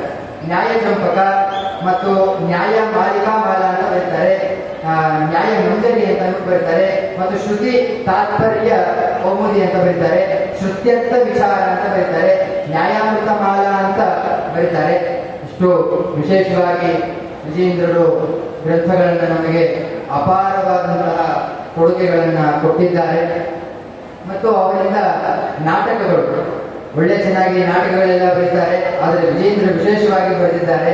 ಸುಭದ್ರ ಧನಂಜಯ ಅಂತ ಬರೆದಿದ್ದಾರೆ, ಮತ್ತು ಉಭಯ ಗ್ರಹಾಗ್ರಹ ಅಂತ ಬರೆದಿದ್ದಾರೆ, ಮತ್ತು ವ್ಯಾಸ ವಿಜಯ ಅಂತ ಬರೆದಿದ್ದಾರೆ, ಮತ್ತು ವ್ಯಾಸರಾಜ ಅಭ್ಯುದಯ ಅಂತ ತಮ್ಮ ಗುರುಗಳ ಮೇಲೆ ಇಟ್ಕೊಂಡು ನಾಟಕವನ್ನು ರಚನೆ ಮಾಡಿದ್ದಾರೆ. ಸುಧೀಂದ್ರ ತೀರ್ಥ ವಿರಚಿತವಾದದ್ದು, ಸಮಕಾಲೀನರವರು ಮತ್ತೆ ಕಂಡ ಮಹಾನುಭಾವರು ಅಂತ ಹೇಳ್ತಾರೆ. ನೋಡಿ, ಇದೆಲ್ಲ ವಿಜಯೇಂದ್ರರ ಸಮಕಾಲೀನರಾದವರು ಸುಧೀಂದ್ರರು. ಅವರೆಲ್ಲ ಇದನ್ನ ನೋಡಿದ್ರಂತೆ, ಎಷ್ಟು ಚೆನ್ನಾಗಿ ರಚನೆಯನ್ನು ಮಾಡಿದಾರಪ್ಪ, ಅವರಿಗೆ ವಿಶೇಷ ಮಹತ್ವ, ಎಂತೆಂಥ ಗ್ರಂಥವನ್ನು ರಚನೆ ಮಾಡಿದ್ದಾರೆ, ಎಷ್ಟೆಷ್ಟು ಕಲೆಗಳಿತ್ತು ಅಂತ ಬಹಳ ಚೆನ್ನಾಗಿ ಗೊತ್ತಂತೆ. ಅದಕ್ಕೆ ನಮಗೆ ಗುರುಗಳ ಬಗ್ಗೆ ಚೆನ್ನಾಗಿ ತಿಳ್ಕೋಬೇಕು ಅಂತಂದ್ರೆ ಅವರ ಶಿಷ್ಯದ ಮೂಲಕನೇ ಹೋಗ್ಬೇಕು. ಉದಾಹರಣೆಗೆ ರಾಯರನ್ನ ಚೆನ್ನಾಗಿ ಅಪಾರವಾಗಿ ತಿಳ್ಕೊಂಡಿರೋರು ಯಾರಪ್ಪ ಅಂತಂತಂದ್ರೆ ಅಪರ್ಣಾಚಾರ್ಯರು. ವಿಶೇಷವಾಗಿ ಹೋಗ್ತೀರಾ, ಅಪರ್ಣಾಚಾರ್ಯ ಒಂದು ಉನ್ನಾವಣೆ ಇದೆ, ಅವರ ಬಗ್ಗೆ ಚೆನ್ನಾಗಿ ಒಳಗಡೆ ಇಳಿದು ಚೆನ್ನಾಗಿ ತಿಳ್ಕೊಂಡಿರುವಂತವರು ಅಪರ್ಣಾಚಾರ್ಯರು. ಅದೇ ರೀತಿಯಾಗಿ ಸುಧೀಂದ್ರರು ಬಹಳ ಚೆನ್ನಾಗಿ ತಿಳ್ಕೊಂಡಿದ್ರಂತೆ ಯಾರು, ವಿಜಯೇಂದ್ರರ ಬಗ್ಗೆ. ಮತ್ತು ಇನ್ನ ಅನೇಕ ಘಟನೆಗಳನ್ನು ದಾಖಲೆಯನ್ನ ಮಾಡಿದ್ದಾರೆ ಆ ಗ್ರಂಥದಲ್ಲಿ ಮತ್ತು ನಾಟಕದಲ್ಲಿ. ಇನ್ನು ಸ್ತೋತ್ರಗಳು ಎಲ್ಲರಿಗೂ ಪ್ರೀತಿಯವಾದಂತಹ, ಇಷ್ಟವಾದಂತಹ, ನಮ್ಮೆಲ್ಲರ ನಮ್ಮ ಪಾಪಗಳನ್ನ ನಿವಾರಣೆ ಮಾಡುವುದಕ್ಕೋಸ್ಕರವಾಗಿ ದುರಿತಾಪಹಾರ ಸ್ತೋತ್ರ ಅಂತ ವಿಶೇಷವಾಗಿ ಮಾಡಿದ್ದಾರೆ. ಮತ್ತು ನರಸಿಂಹದೇವರ ಅವರ ಉಪಾಸ್ಯ ಮೂರ್ತಿ ಷೋಡಶ ಬಾಬು ನರಸಿಂಹದೇವರು. ಇವಾಗಲೂ ಸಹಿತ ವ್ಯಾಸರಾಜ ಮಠದಲ್ಲಿ ನರಸಿಂಹ ಜಯಂತಿ ಬಂದರೆ ಅದನ್ನ ಕರೆದಿ ಪಂಚಾಮೃತವನ್ನು ಮಾಡುತ್ತಾರೆ. ಅವಾಗ ನಾವು ಆ ಮೂರ್ತಿಯನ್ನ ವಿಶೇಷವಾಗಿ ಕಾಣಬಹುದು. ಆ ಒಂದು ಉಪಾಸ್ಯ ಮೂರ್ತಿಯನ್ನು ಇಟ್ಕೊಂಡು ನರಸಿಂಹದೇವರ ಅಷ್ಟಕವನ್ನ ರಚನೆ ಮಾಡುತ್ತಾರೆ. ಮತ್ತು ದುರಿತಾಪಹಾರ ಸ್ತೋತ್ರ, ದುರಿತ ಅಪಹಾರ ಸ್ತೋತ್ರ ಅಂತ ಅಂದ್ರೆ ನಮ್ಮ ದುರಿತಗಳು, ನಾವು ಮಾಡಿರುವಂತಹ ಪಾಪಗಳನ್ನ ಕಳೆಯುವುದಕ್ಕೋಸ್ಕರನೇ ವಿಶೇಷವಾಗಿ ಆ ಒಂದು ಗ್ರಂಥವನ್ನ ರಚನೆಯನ್ನು ಮಾಡುತ್ತಾರೆ. ಇನ್ನು ಗೀತೆ ನೋಡಿ, ವಿಜಯೇಂದ್ರರು ಗೀತೆಯನ್ನು ಸಹಿತ ರಚನೆ ಮಾಡುತ್ತಿದ್ದರು. ಅವರ ಅಂಕಿತ ಯಾವಪ್ಪ ಅಂತಂದ್ರೆ ವಿಜಯೇಂದ್ರ ರಾಮ ಅಂತಂದ್ಬಿಟ್ಟು, ಹೇಗೆ ನಮ್ಮ ಪುರಂದರದಾಸರ ಪುರಂದರ ಅಂಕಿತ ಅಂತ ಪ್ರತಿಯೊಂದು ಸಹಿತ ನಾವೇ ಹಾಡಾಡ್ತೀವಿ, ಅದೇ ರೀತಿಯಾಗಿ ವಿಜಯೇಂದ್ರರ ಅಂಕಿತ ಯಾವಪ್ಪ ಅಂತಂದ್ರೆ ವಿಜಯೇಂದ್ರ ರಾಮ ಅಂತ ವಿಶೇಷವಾಗಿ ಎನ್ನುವ ಸುಳಾದಿ ವಿಜಯೇಂದ್ರ ರಾಮ ಅಂತ. ಅದರಲ್ಲಿ ಆ ಅಂಕಿತ ನಾಮದಲ್ಲಿ ಸುಳಾದಿಗಳು, ಹಾಡುಗಳು ಎಷ್ಟೋ ರಚನೆಯನ್ನ ಮಾಡಿದ್ದಾರೆ. 104 ಗ್ರಂಥಗಳು ಯಾರೂ ಸಹಿತ ಬರೆದಿಲ್ಲ. ನಮ್ಮ ಮಧ್ವ ಸಿದ್ಧಾಂತದಲ್ಲಿ, ಆಚಾರ್ಯರ ಸತ್ಸಿದ್ಧಾಂತದಲ್ಲಿ 104 ಗ್ರಂಥಗಳು ಬರೆದಿದ್ದಾರೆ ಅಂದ್ರೆ ಎಷ್ಟು ದೊಡ್ಡ ಮಹಾನುಭಾವರು. ನಮಗೆ ಅವರನ್ನ ಚೆನ್ನಾಗಿ ನಾವು ಪ್ರಾರ್ಥನೆಯನ್ನ ಮಾಡ್ಕೋಬೇಕು ಅಂತಂದ್ಬಿಟ್ಟು ಅದಕ್ಕೆ ಹೇಳ್ತಾರೆ ಒಂದು ಮಾತು ನಾರಾಯಣಾಚಾರ್ಯರು ರಾಘವೇಂದ್ರ ವಿಜಯದಲ್ಲಿ, ವಾಕ್ಯೇ ಪದೇ ಪಾದ ವಿಲೋಚನೋಕ್ತೋ ವ್ಯಾಸೀಯ ಶಾಸ್ತ್ರೇ ಚ ಕೃತಾನ್ ಪ್ರಬಂಧಾನ್ ಆಸ್ತಾಂಬುಧ ಶ್ರೋತು ಯಶೇಷಮೀಶಾನ್ ಆಖ್ಯಾನ್ ಸಮಾಖ್ಯಾನ್ ಪಂಡಿತೋಸೋ ಅಂತ. ಏನಿದ್ರ ಅರ್ಥ ಅಂತಂದ್ರೆ 104 ಗ್ರಂಥಗಳನ್ನ ಯಾರು ಹೆಸರು ಹೇಳ್ತಾರೋ ಅವರನ್ನ ದೊಡ್ಡ ಪಂಡಿತರು ಅಂತ ಹೇಳ್ತಾರೆ. ವಾದೀಂದ್ರ ತೀರ್ಥರು ಸಹಿತ ಈ ರೀತಿಯಾಗಿ ಕೊಂಡಾಡ್ತಾರೆ. ಯಾರು 104 ಗ್ರಂಥಗಳು ಅದರ ಚತುಷ್ಷಷ್ಟಿ ವಿದ್ಯಾವಿಶೇಷ ಅಂತಂದ್ಬಿಟ್ಟು 104 ಗ್ರಂಥಗಳ ಬಗ್ಗೆ ಹೇಳ್ತಾರೆ. ಆ ಕಲೆಗಳಲ್ಲಿ ನೈಪುಣ್ಯತೆ 64 ಕಲೆಗಳಲ್ಲಿ ವಿಜಯೇಂದ್ರರು ಬಹಳ ವಿಶೇಷವಾಗಿ ನೈಪುಣ್ಯತೆಯನ್ನ ಹೊಂದಿದ್ರಂತೆ.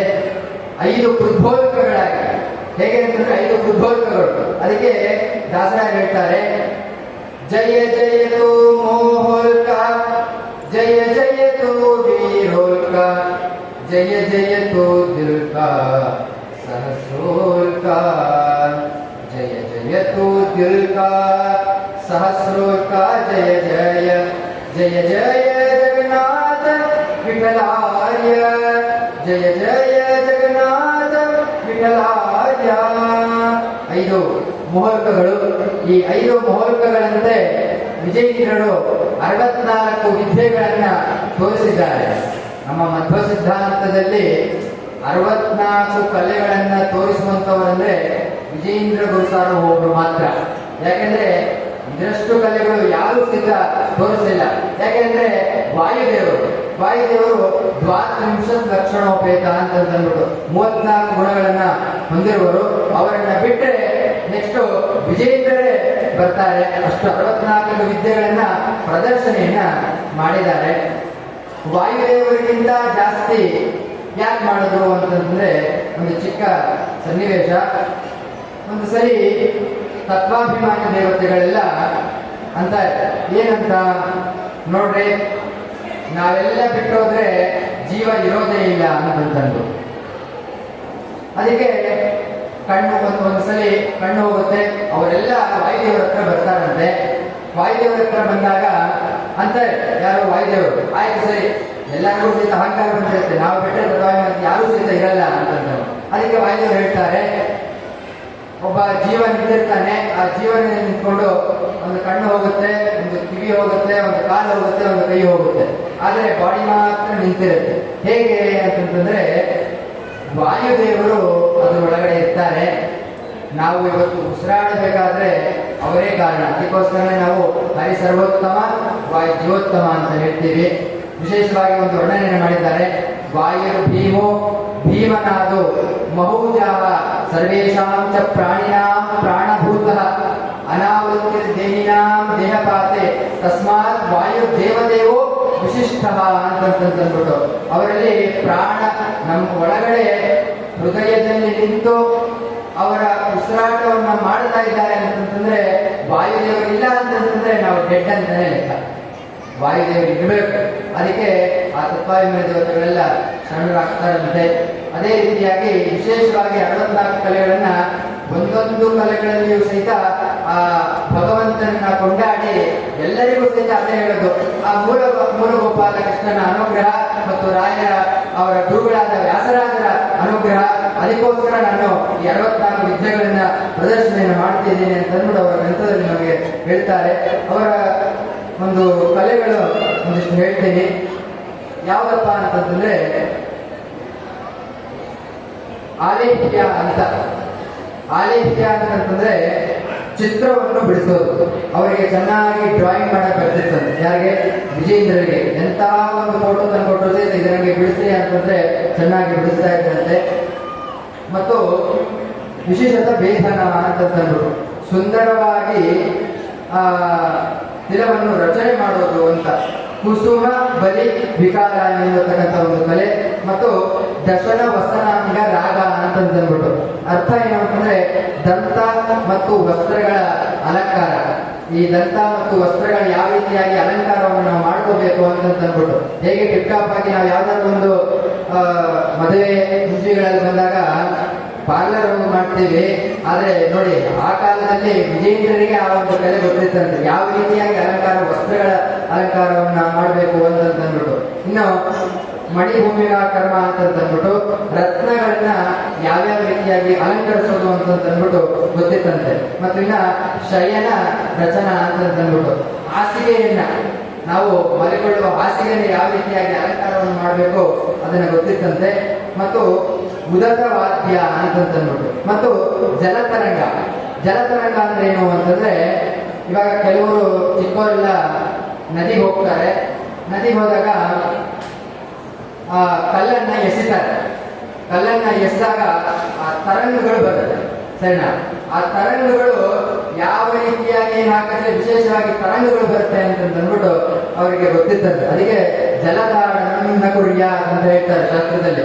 ನಾವು ಯಾವುದೇ ನದಿಗೆ ಹೋದಾಗ ಅದರಲ್ಲಿ ಫಸ್ಟು ಆ ನದಿಗೆ ಅಮ್ಮ ಗಂಗಾ ತಾಯಿ ಯಮುನಾ ಅಂತಂದ್ಬಿಟ್ಟು ಪ್ರಾರ್ಥನೆ ಮಾಡಿ ನಮಸ್ಕಾರವನ್ನು ಮಾಡಿ ಕಾಲಿಡಬೇಕಷ್ಟೇ ಹೊರತು ನಾವು ಡೈರೆಕ್ಟ್ ಕಾಲಿಟ್ಬಿಟ್ರೆ ಆ ತಾಯಿನ ಒದ್ದಂಗಾಗುತ್ತೆ. ಆಮೇಲೆ ಸುಮ್ಮನೆ ಈ ಸ್ವಿಮ್ಮಿಂಗ್ ಪೂಲ್ ಎಲ್ಲ ಕೂತ್ಕೊಂಡು ಕಾಲು ಅಲ್ಲಾಡ್ಸೋದು, ಕಾಲಿಂದ ಹೊಡೆಯೋದು, ಸರಿನಾ? ಯಾವ್ದು ಸಹಿತ ಜಲತಾಡನ ಕುರಿಯಾಕ ಮಾಡಬಾರ್ದು.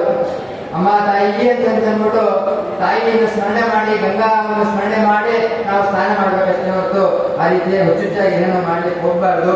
ಮತ್ತು ಚಿತ್ರಯೋಗ, ಇಂದ್ರಿಯ ನಿಸ್ಸತ್ವ ಅಂದ್ರೆ ವಿಜೇಂದ್ರರ ಮುಂದೆ ಯಾರಾದ್ರೂ ಬಂದು ನಿಂತ್ಕೊಂಡ್ರೆ ಅವರ ಇಂದ್ರಿಯಗಳೆಲ್ಲ ನಿಸ್ಸತ್ವ ಆಗ್ಬಿಡುತ್ತೆ. ಆ ರೀತಿಯಾಗಿ ಕಲೆಯನ್ನು ಸಹಿತ ವಿಶೇಷವಾಗಿ ಕಲ್ಕೊಂಡಿದ್ರಂತೆ.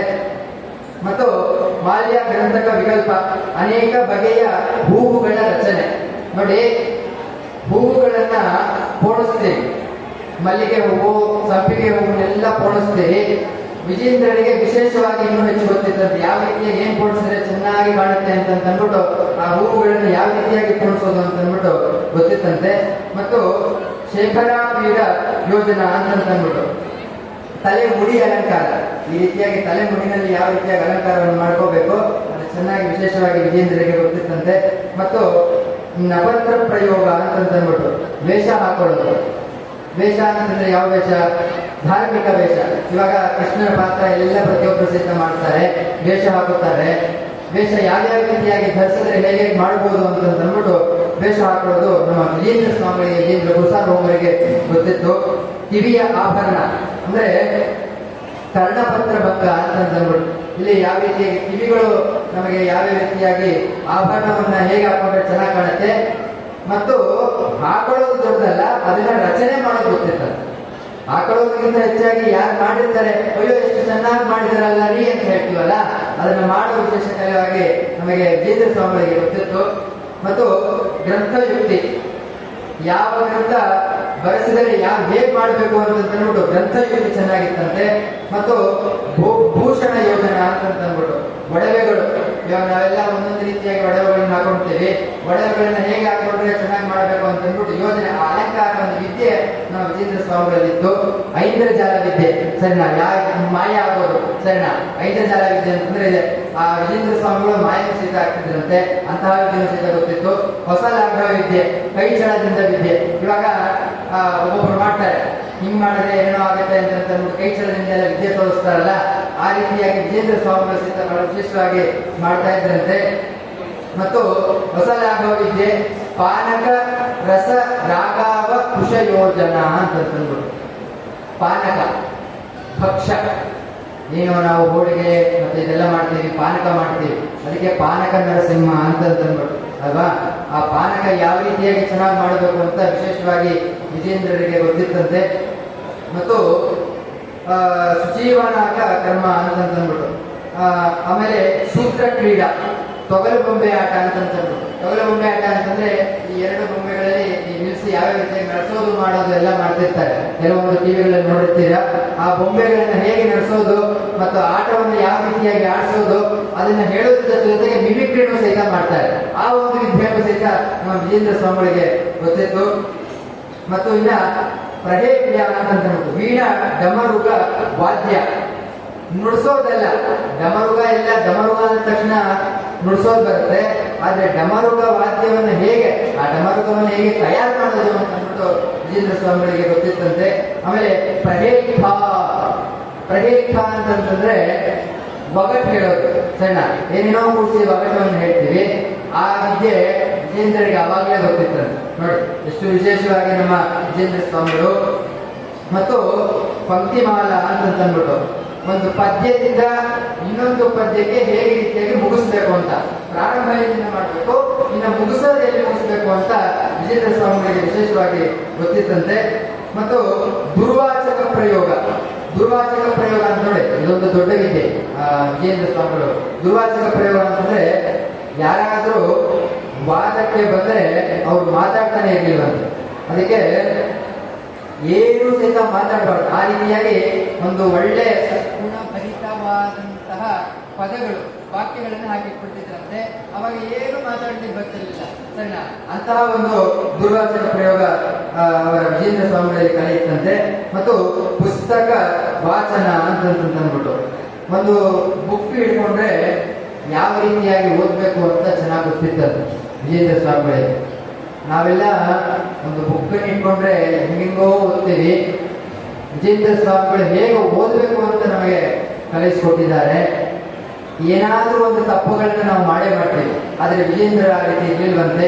ವಿಶೇಷವಾಗಿ ಚೆನ್ನಾಗಿ ಘಂಟಾಘೋಷವಾಗಿ ಒಂದು ಚೂರು ತಪ್ಪು ಇಲ್ಲದೆ ಸರಿಯಾಗಿ ಓದ್ತಿದ್ರಂತೆ ನಮ್ಮ ವಿಜೇಂದ್ರ ಸ್ವಾಮಿಗಳು. ಮತ್ತು ಅಭಿನಯದ ಕಲೆ ಮತ್ತು ಕಾವ್ಯ ಸಮನವನ್ನು ಮಾಡಬಹುದು. ಇವಾಗ ಯಾವುದೇ ಒಂದು ಶ್ಲೋಕವನ್ನ ರಚನೆ ಮಾಡಿದ್ರೆ ಅದರಲ್ಲಿ ಯಾವ ರೀತಿಯಾಗಿ ಕಾವ್ಯಯುಕ್ತವಾಗಿ ವ್ಯಾಕರಣ ಶಾಸ್ತ್ರವು ಹೇಗಿರುತ್ತದೆಯೋ ಅದೇ ರೀತಿಯಾಗಿ ಒಂದು ಚೂರು ತಪ್ಪಿಲ್ಲ ಅಂದ್ರೆ ಶ್ಲೋಕವನ್ನ ರಚನೆ ಮಾಡ್ತಾ ಇದ್ರಂತೆ ನಮ್ಮ ವಿಜೇಂದ್ರ ಸ್ವಾಮಿಗಳು. ಮತ್ತು ಮರ ಕೆತ್ತದ ಕೆಲಸ ಅಂತಂದ್ರೆ ಈ ಮರ ಕೆತ್ತನೆ ಮಾಡ್ತಾರೆ. ಆ ಮರ ಕೆತ್ತನೆ ಕೆಲಸನೂ ಸಹಿತ ನಮ್ಮ ವಿಜೇಂದ್ರ ಸ್ವಾಮಿಗಳಿಗೆ ಗೊತ್ತಿದ್ದಂತೆ.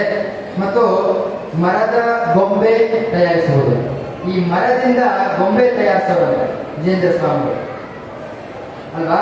ಅದೇ ರೀತಿಯಾಗಿ ಮತ್ತೆ ಇನ್ನೊಂದು ಕಡೆ ಏನಪ್ಪಾ ಅಂತಂದ್ರೆ ವಾಸ್ತು ಪರೀಕ್ಷಾ ಅಂತಂದ್ರೆ, ವಾಸ್ತು ಪರೀಕ್ಷಾ ಅಂತಂದ್ರೆ ಮನೆ ಯಾವ ದಿಕ್ಕಿನಲ್ಲಿ ಹೇಗಿರ್ಬೇಕು, ದೇವರ ಮನೆಯಲ್ಲಿ ಇರಬೇಕು, ಬಚ್ಚಲ ಮನೆ ಇರಬೇಕು, ಬೆಡ್ರೂಮ್ ಅಲ್ಲಿ ಇರಬೇಕು, ಇದೆಲ್ಲ ಚೆನ್ನಾಗಿ ಗೊತ್ತಿತ್ತಂತೆ ವಿಜೇಂದ್ರ ಸ್ವಾಮಿಗಳಿಗೆ, ಸರಿನಾ? ಅದೇ ಒಂದು ದೊಡ್ಡ ವಿದ್ಯೆ ಆಗುತ್ತಿದೆ ಇವಾಗ ವಾಸ್ತು ಪರೀಕ್ಷಾ ಅಂತಕ್ಕಂಥದ್ದು. ಕಲಿಯುಗದಲ್ಲಿ ದೊಡ್ಡ ಸ್ವಾಮಿ ಬಂದ ತಕ್ಷಣ ವಾಸ್ತು ಹೇಗಿದೆ ಸ್ವಾಮಿ ಅಂತ ಅವೆಲ್ಲ ಹಳ್ಳಿಯಲ್ಲಿ ಇರ್ತೀವಿ. ಬಂದು ಫಸ್ಟ್ ಮನೆಗೆ ಬಂದ ತಕ್ಷಣ ನಮ್ಗೆ ಅದೇ ಕೇಳೋದು, ಸ್ವಾಮಿ ಮನೆ ಚೆನ್ನಾಗಿದೆಯಾ ನಮ್ದು ಅಂತ ಕೇಳ್ತಾರೆ. ಎಲ್ಲ ಕಡೆ ತಪ್ಪು ಮಾಡಿರ್ತಾರೆ, ಆದ್ರೂ ಸಹಿತ ಅದನ್ನು ಸರಿಯಂತೂ ಮಾಡ್ಲಿಕ್ಕಾಗಲ್ಲ, ಆದ್ರೂ ಅವ್ರಿಗೆ ಕ್ಲಾರಿಫಿಕೇಶನ್ ಬೇಕು, ಏನು ಸಹಿತ ಮಾಡ್ಲಿಕ್ಕಾಗಲ್ಲ ಅಂತ ಇದ್ದಾಗ. ಮತ್ತು ಬೆಳ್ಳಿ ಬಂಗಾರ ಹೇಗೆ ಅಂತಂದ್ರೆ ಧಾತುವಾದ ಅಂತ ಆ ಒಂದು ವಿದ್ಯೆ ಹೆಸರು. ಇವಾಗ ಬೆಳ್ಳಿ ರಜತ ಏನಾದ್ರೂ ನೋಡಿದ್ರೆ ಬೆಳ್ಳಿನೇ ಇದು ಬಂಗಾರನೇ ಅಂತ ಹೇಳ್ತಿದ್ರಂತೆ. ಅದಕ್ಕೆ ಶುಕ್ತಿ ರಜತ ಅಂತಂದ್ಬಿಟ್ಟು ಒಂದು ತರ್ಕದಲ್ಲಿ ವಾದ ಬರುತ್ತೆ. ಈ ಸಮುದ್ರದಲ್ಲಿ ನಿಮಗೆ ಶುಕ್ತಿ ಸಿಗುತ್ತೆ, ಕಪ್ಪೆ ಆಗ್ಲೇ ಕಪ್ಪೆ ಚಿಪ್ಪು ಸಿಗುತ್ತೆ. ಆ ಕಪ್ಪೆ ಚಿಪ್ಪು ಒಳಗಡೆ ನೋಡಿದ ತಕ್ಷಣ ನಿಮಗೆ ಬೆಳ್ಳಿ ಅಂತಾನೆ ಅನ್ಸುತ್ತೆ ಅಲ್ವಾ. ಅದನ್ನ ನೋಡಿ ನಮಗೆ ತಕ್ಷಣ ಮೈಂಡಿಗೆ ಬರೋದು ಏನಪ್ಪಾ ಅಂತಂದ್ರೆ, ಓ ಬೆಳ್ಳಿ ಸಿಕ್ಬಿಡ್ತಾರಪ್ಪ, ಬೆಳ್ಳಿ ಸಿಕ್ಬಿಡ್ತಾರಪ್ಪ ಅಂತ ಅಂದ್ಬಿಟ್ಟು ಎಷ್ಟೋ ಜನ ಎತ್ಕೊಂಡು ನೋಡ್ತಾರೆ, ಅಂದ್ರೆ ಕಪ್ಪೆ ಚಿಪ್ಪ ಆಗಿರುತ್ತೆ. ಅದರಿಂದ ವಿಜೇಂದ್ರ ಸ್ವಾಮಿಗಳಿಗೆ ಯಾವ ತಕ್ಷಣ ಬೆಳ್ಳಿನೋ ಅಥವಾ ಬಂಗಾರನೋ ಅಂತ ಅಂದ್ಬಿಟ್ಟು ಗೊತ್ತಿತ್ತಂತೆ ಅವರಿಗೆ. ಮತ್ತು ಇನ್ನ ಮಣಿರಾಗ ಜ್ಞಾನ ಮತ್ತು ವೃಕ್ಷ ಆಯುರ್ವೇದ ಮತ್ತು ಮೇಷ ಕುಕ್ಕುಟ ಲಾಭ ವಿಧಿ ಅಂತಂದ್ಬಿಟ್ಟು. ಇವಾಗ ಕೆಲವರೆಲ್ಲ ಎಷ್ಟು ಅಂದ್ರೆ ರೇಡಾಗಿ ನೋಡಿರ್ತೀರಿ, ಈ ಕೋಳಿಯನ್ನ ಇನ್ನೊಂದು ಕೋಳಿ ಜೊತೆಗೆ ಬಿಟ್ಟು ಜಗಳ ಆಡಿಸ್ತಾರೆ, ಸರಿನಾ? ಯಾವ ರೀತಿಯಾಗಿ ಜಗಳವನ್ನು ಮಾಡಿಸೋದು ಅಂತಂದ್ಬಿಟ್ಟು ಆ ವಿಧಿಯನ್ನು ಸಹಿತ ಗೊತ್ತಿತ್ತು. ಮತ್ತು ಶುದ್ಧ ಶಾರೀರಿಕ ಫಲಾಪನ ಅಂತಂದ್ಬಿಟ್ಟು ಶುಕ ಅಂತಂದ್ರೆ ಅದರ ಶುಕ ಶಾರೀರಿಕ ಫಲಾಪನ ಅಂತ ಕಲೆ ಹೆಸರು. ಅಂದ್ರೆ ಶುಕ ಅಂದ್ರೆ ಗಿಳಿ. ಆ ಗಿಳಿ ಏನಾದ್ರೂ ಮಾತಾಡಿದ್ರೆ ಏನ್ ಮಾತಾಡ್ತಾ ಇತ್ತು ಅಂತ ಅವ್ರಿಗೆ ಚೆನ್ನಾಗಿ ಅರ್ಥ ಆಗ್ತಾ ಇರ್ತದೆ. ಇದರಿಂದ ಏನ್ ತಿಳಿಯುತ್ತೆ ಅಂತಂದ್ರೆ ಅವರಿಗೆ ಪಕ್ಷಿಗಳ ಭಾಷೆಯೂ ಸಹಿತ ಬರ್ತಿತ್ತು ಅಂತ ವಿಜೇಂದ್ರ ನಮಗೆ ಬಹಳ ಚೆನ್ನಾಗಿ ಈ ಕಲೆಯನ್ನು ತೋರಿಸ್ಕೊಟ್ಟಿದ್ದಾರೆ. ಮತ್ತೆ ಉತ್ಪಾದನೆ, ಸಂವಹನೆ, ಕೇಶ ಮತ್ತು ನರಗಳನ್ನು ಹಿಡಿದ ತಕ್ಷಣ, ಇವಾಗ ನರ ಹಿಡಿದು ಇವಾಗ ಡಾಕ್ಟರ್ ನೋಡ್ತಾರೆ ನಿಮಗೆ ಜ್ವರ ಇದೆಯಾ ಏನು ಅಂತಂದ್ಬಿಟ್ಟು. ಆದ್ರೆ ವಿಜೇಂದ್ರ ಸ್ವಾಮಿ ಹೆಂಗಪ್ಪ ಅಂತಂದ್ರೆ ನರ ಹಿಡಿದ ತಕ್ಷಣ ನಿಮ್ಗೆ ಯಾವ ರೋಗ ಅಂತಂದ್ಬಿಟ್ಟು ಹೇಳಿದ್ದಂತೆ. ಅಷ್ಟು ವಿಶೇಷವಾದಂತಹ ವಿಜೇಂದ್ರ ಸ್ವಾಮಿಗಳ ಕಲೆ. ಮತ್ತು ಅಕ್ಷರ ಮುಷ್ಟಿಕಾ ಕಥನ ಮತ್ತು ಅಕ್ಷರ ವಿನ್ಯಾಸ ಅಂತಂದ್ಬಿಟ್ಟು, ಅಂದ್ರೆ ಡಫ್ ಅಂಡ್ ಡಂಪ್ ಅಂತಂದ್ಬಿಟ್ಟು ಈ ವಾರ್ತೆಗಳೆಲ್ಲ ಒಂದು ಯಾವ ರೀತಿಯ ವಿನ್ಯಾಸಗಳನ್ನ ತೋರಿಸ್ತಾರೆ, ಅದನ್ನ ನೋಡಿರ್ಬೋದು. ವಾರ್ತೆಗಳನ್ನ ನೋಡಿದ್ರೆ ಮಾತ್ರ ನಿಮ್ಗೆ ಗೊತ್ತಾಗುತ್ತೆ. ಆ ವಿದ್ಯೆಗೂ ಸಹಿತ ಚೆನ್ನಾಗಿ ವಿಜೇಂದ್ರ ಸ್ವಾಮಿಗಳಿಗೆ ಗೊತ್ತಿತ್ತಂತೆ. ಮತ್ತು ರಹಸ್ಯ ವಿದ್ಯೆಗಳು ಮೇಧ ವಿಠಲ ಅಂತಂದ್ಬಿಟ್ಟು, ಅಂದ್ರೆ ಇವಾಗ ಆರ್ಮಿನಲ್ಲಿ ಏನಾದ್ರೂ ಒಂದು ದೊಡ್ಡ ಅಸೈನ್ಮೆಂಟ್ ಅಥವಾ ಯಾವ್ದಾದ್ರು ಒಂದು ಕಳಿಸಿದ್ರೆ ಹೋರಾಟಕ್ಕೆ ಕೋಡ್ ವರ್ಡ್ಸ್ಗಳು ಕೊಟ್ಟಿರ್ತಾರೆ. ಆ ಕೋಡ್ ವರ್ಡ್ ಇಂದ ಅವ್ರಿಗೆ ಹೇಳಿದ್ರೆ ಮಾತ್ರ ಇವನು ಅಂತ ಕನ್ಸಿಡರ್ ಆಗೋದು. ಆ ಕೋಡ್ ಹೇಳ್ತಾ ಇದ್ರೆ ಸೀದಾ ಗನ್ ಚಲಾಯಿಸ್ಬಿಡ್ತಾರೆ, ಸರಿನಾ? ಅದೇ ರೀತಿಯಾಗಿ ಯಾವ್ದೇ ರೀತಿ ಹೊರಗಡೆ ಹೋದ್ರೆ ಹೇಗೆ ಕೋಡ್ ವರ್ಡ್ಗಳನ್ನ ಇಟ್ಟು ನಾವು ಮಾಡಬೇಕು ಅಂತ ಅಂದ್ಬಿಟ್ಟು ಚೆನ್ನಾಗಿ ಆ ವಿದ್ಯಾರ್ಥಿ ಗೊತ್ತಿತ್ತಂತೆ. ಆಯಾ ದೇಶದ ಭಾಷೆಯ ಪೂರ್ಣ ಪರಿಚಯ ಅಂತಂದ್ಬಿಟ್ಟು ನೋಡಿ, ಇದರಿಂದ ನಮ್ಗೊಂದು ಗೊತ್ತಾಗುತ್ತೆ. ರಾಯರು ಅವನ ಹೆಸರು ಮಂದ್ರೋ ವಾಯ್ಸರಿ ಅಂತಂದ್ಬಿಟ್ಟು, ಅವನು ಬೇರೆ ದೇಶದವನು.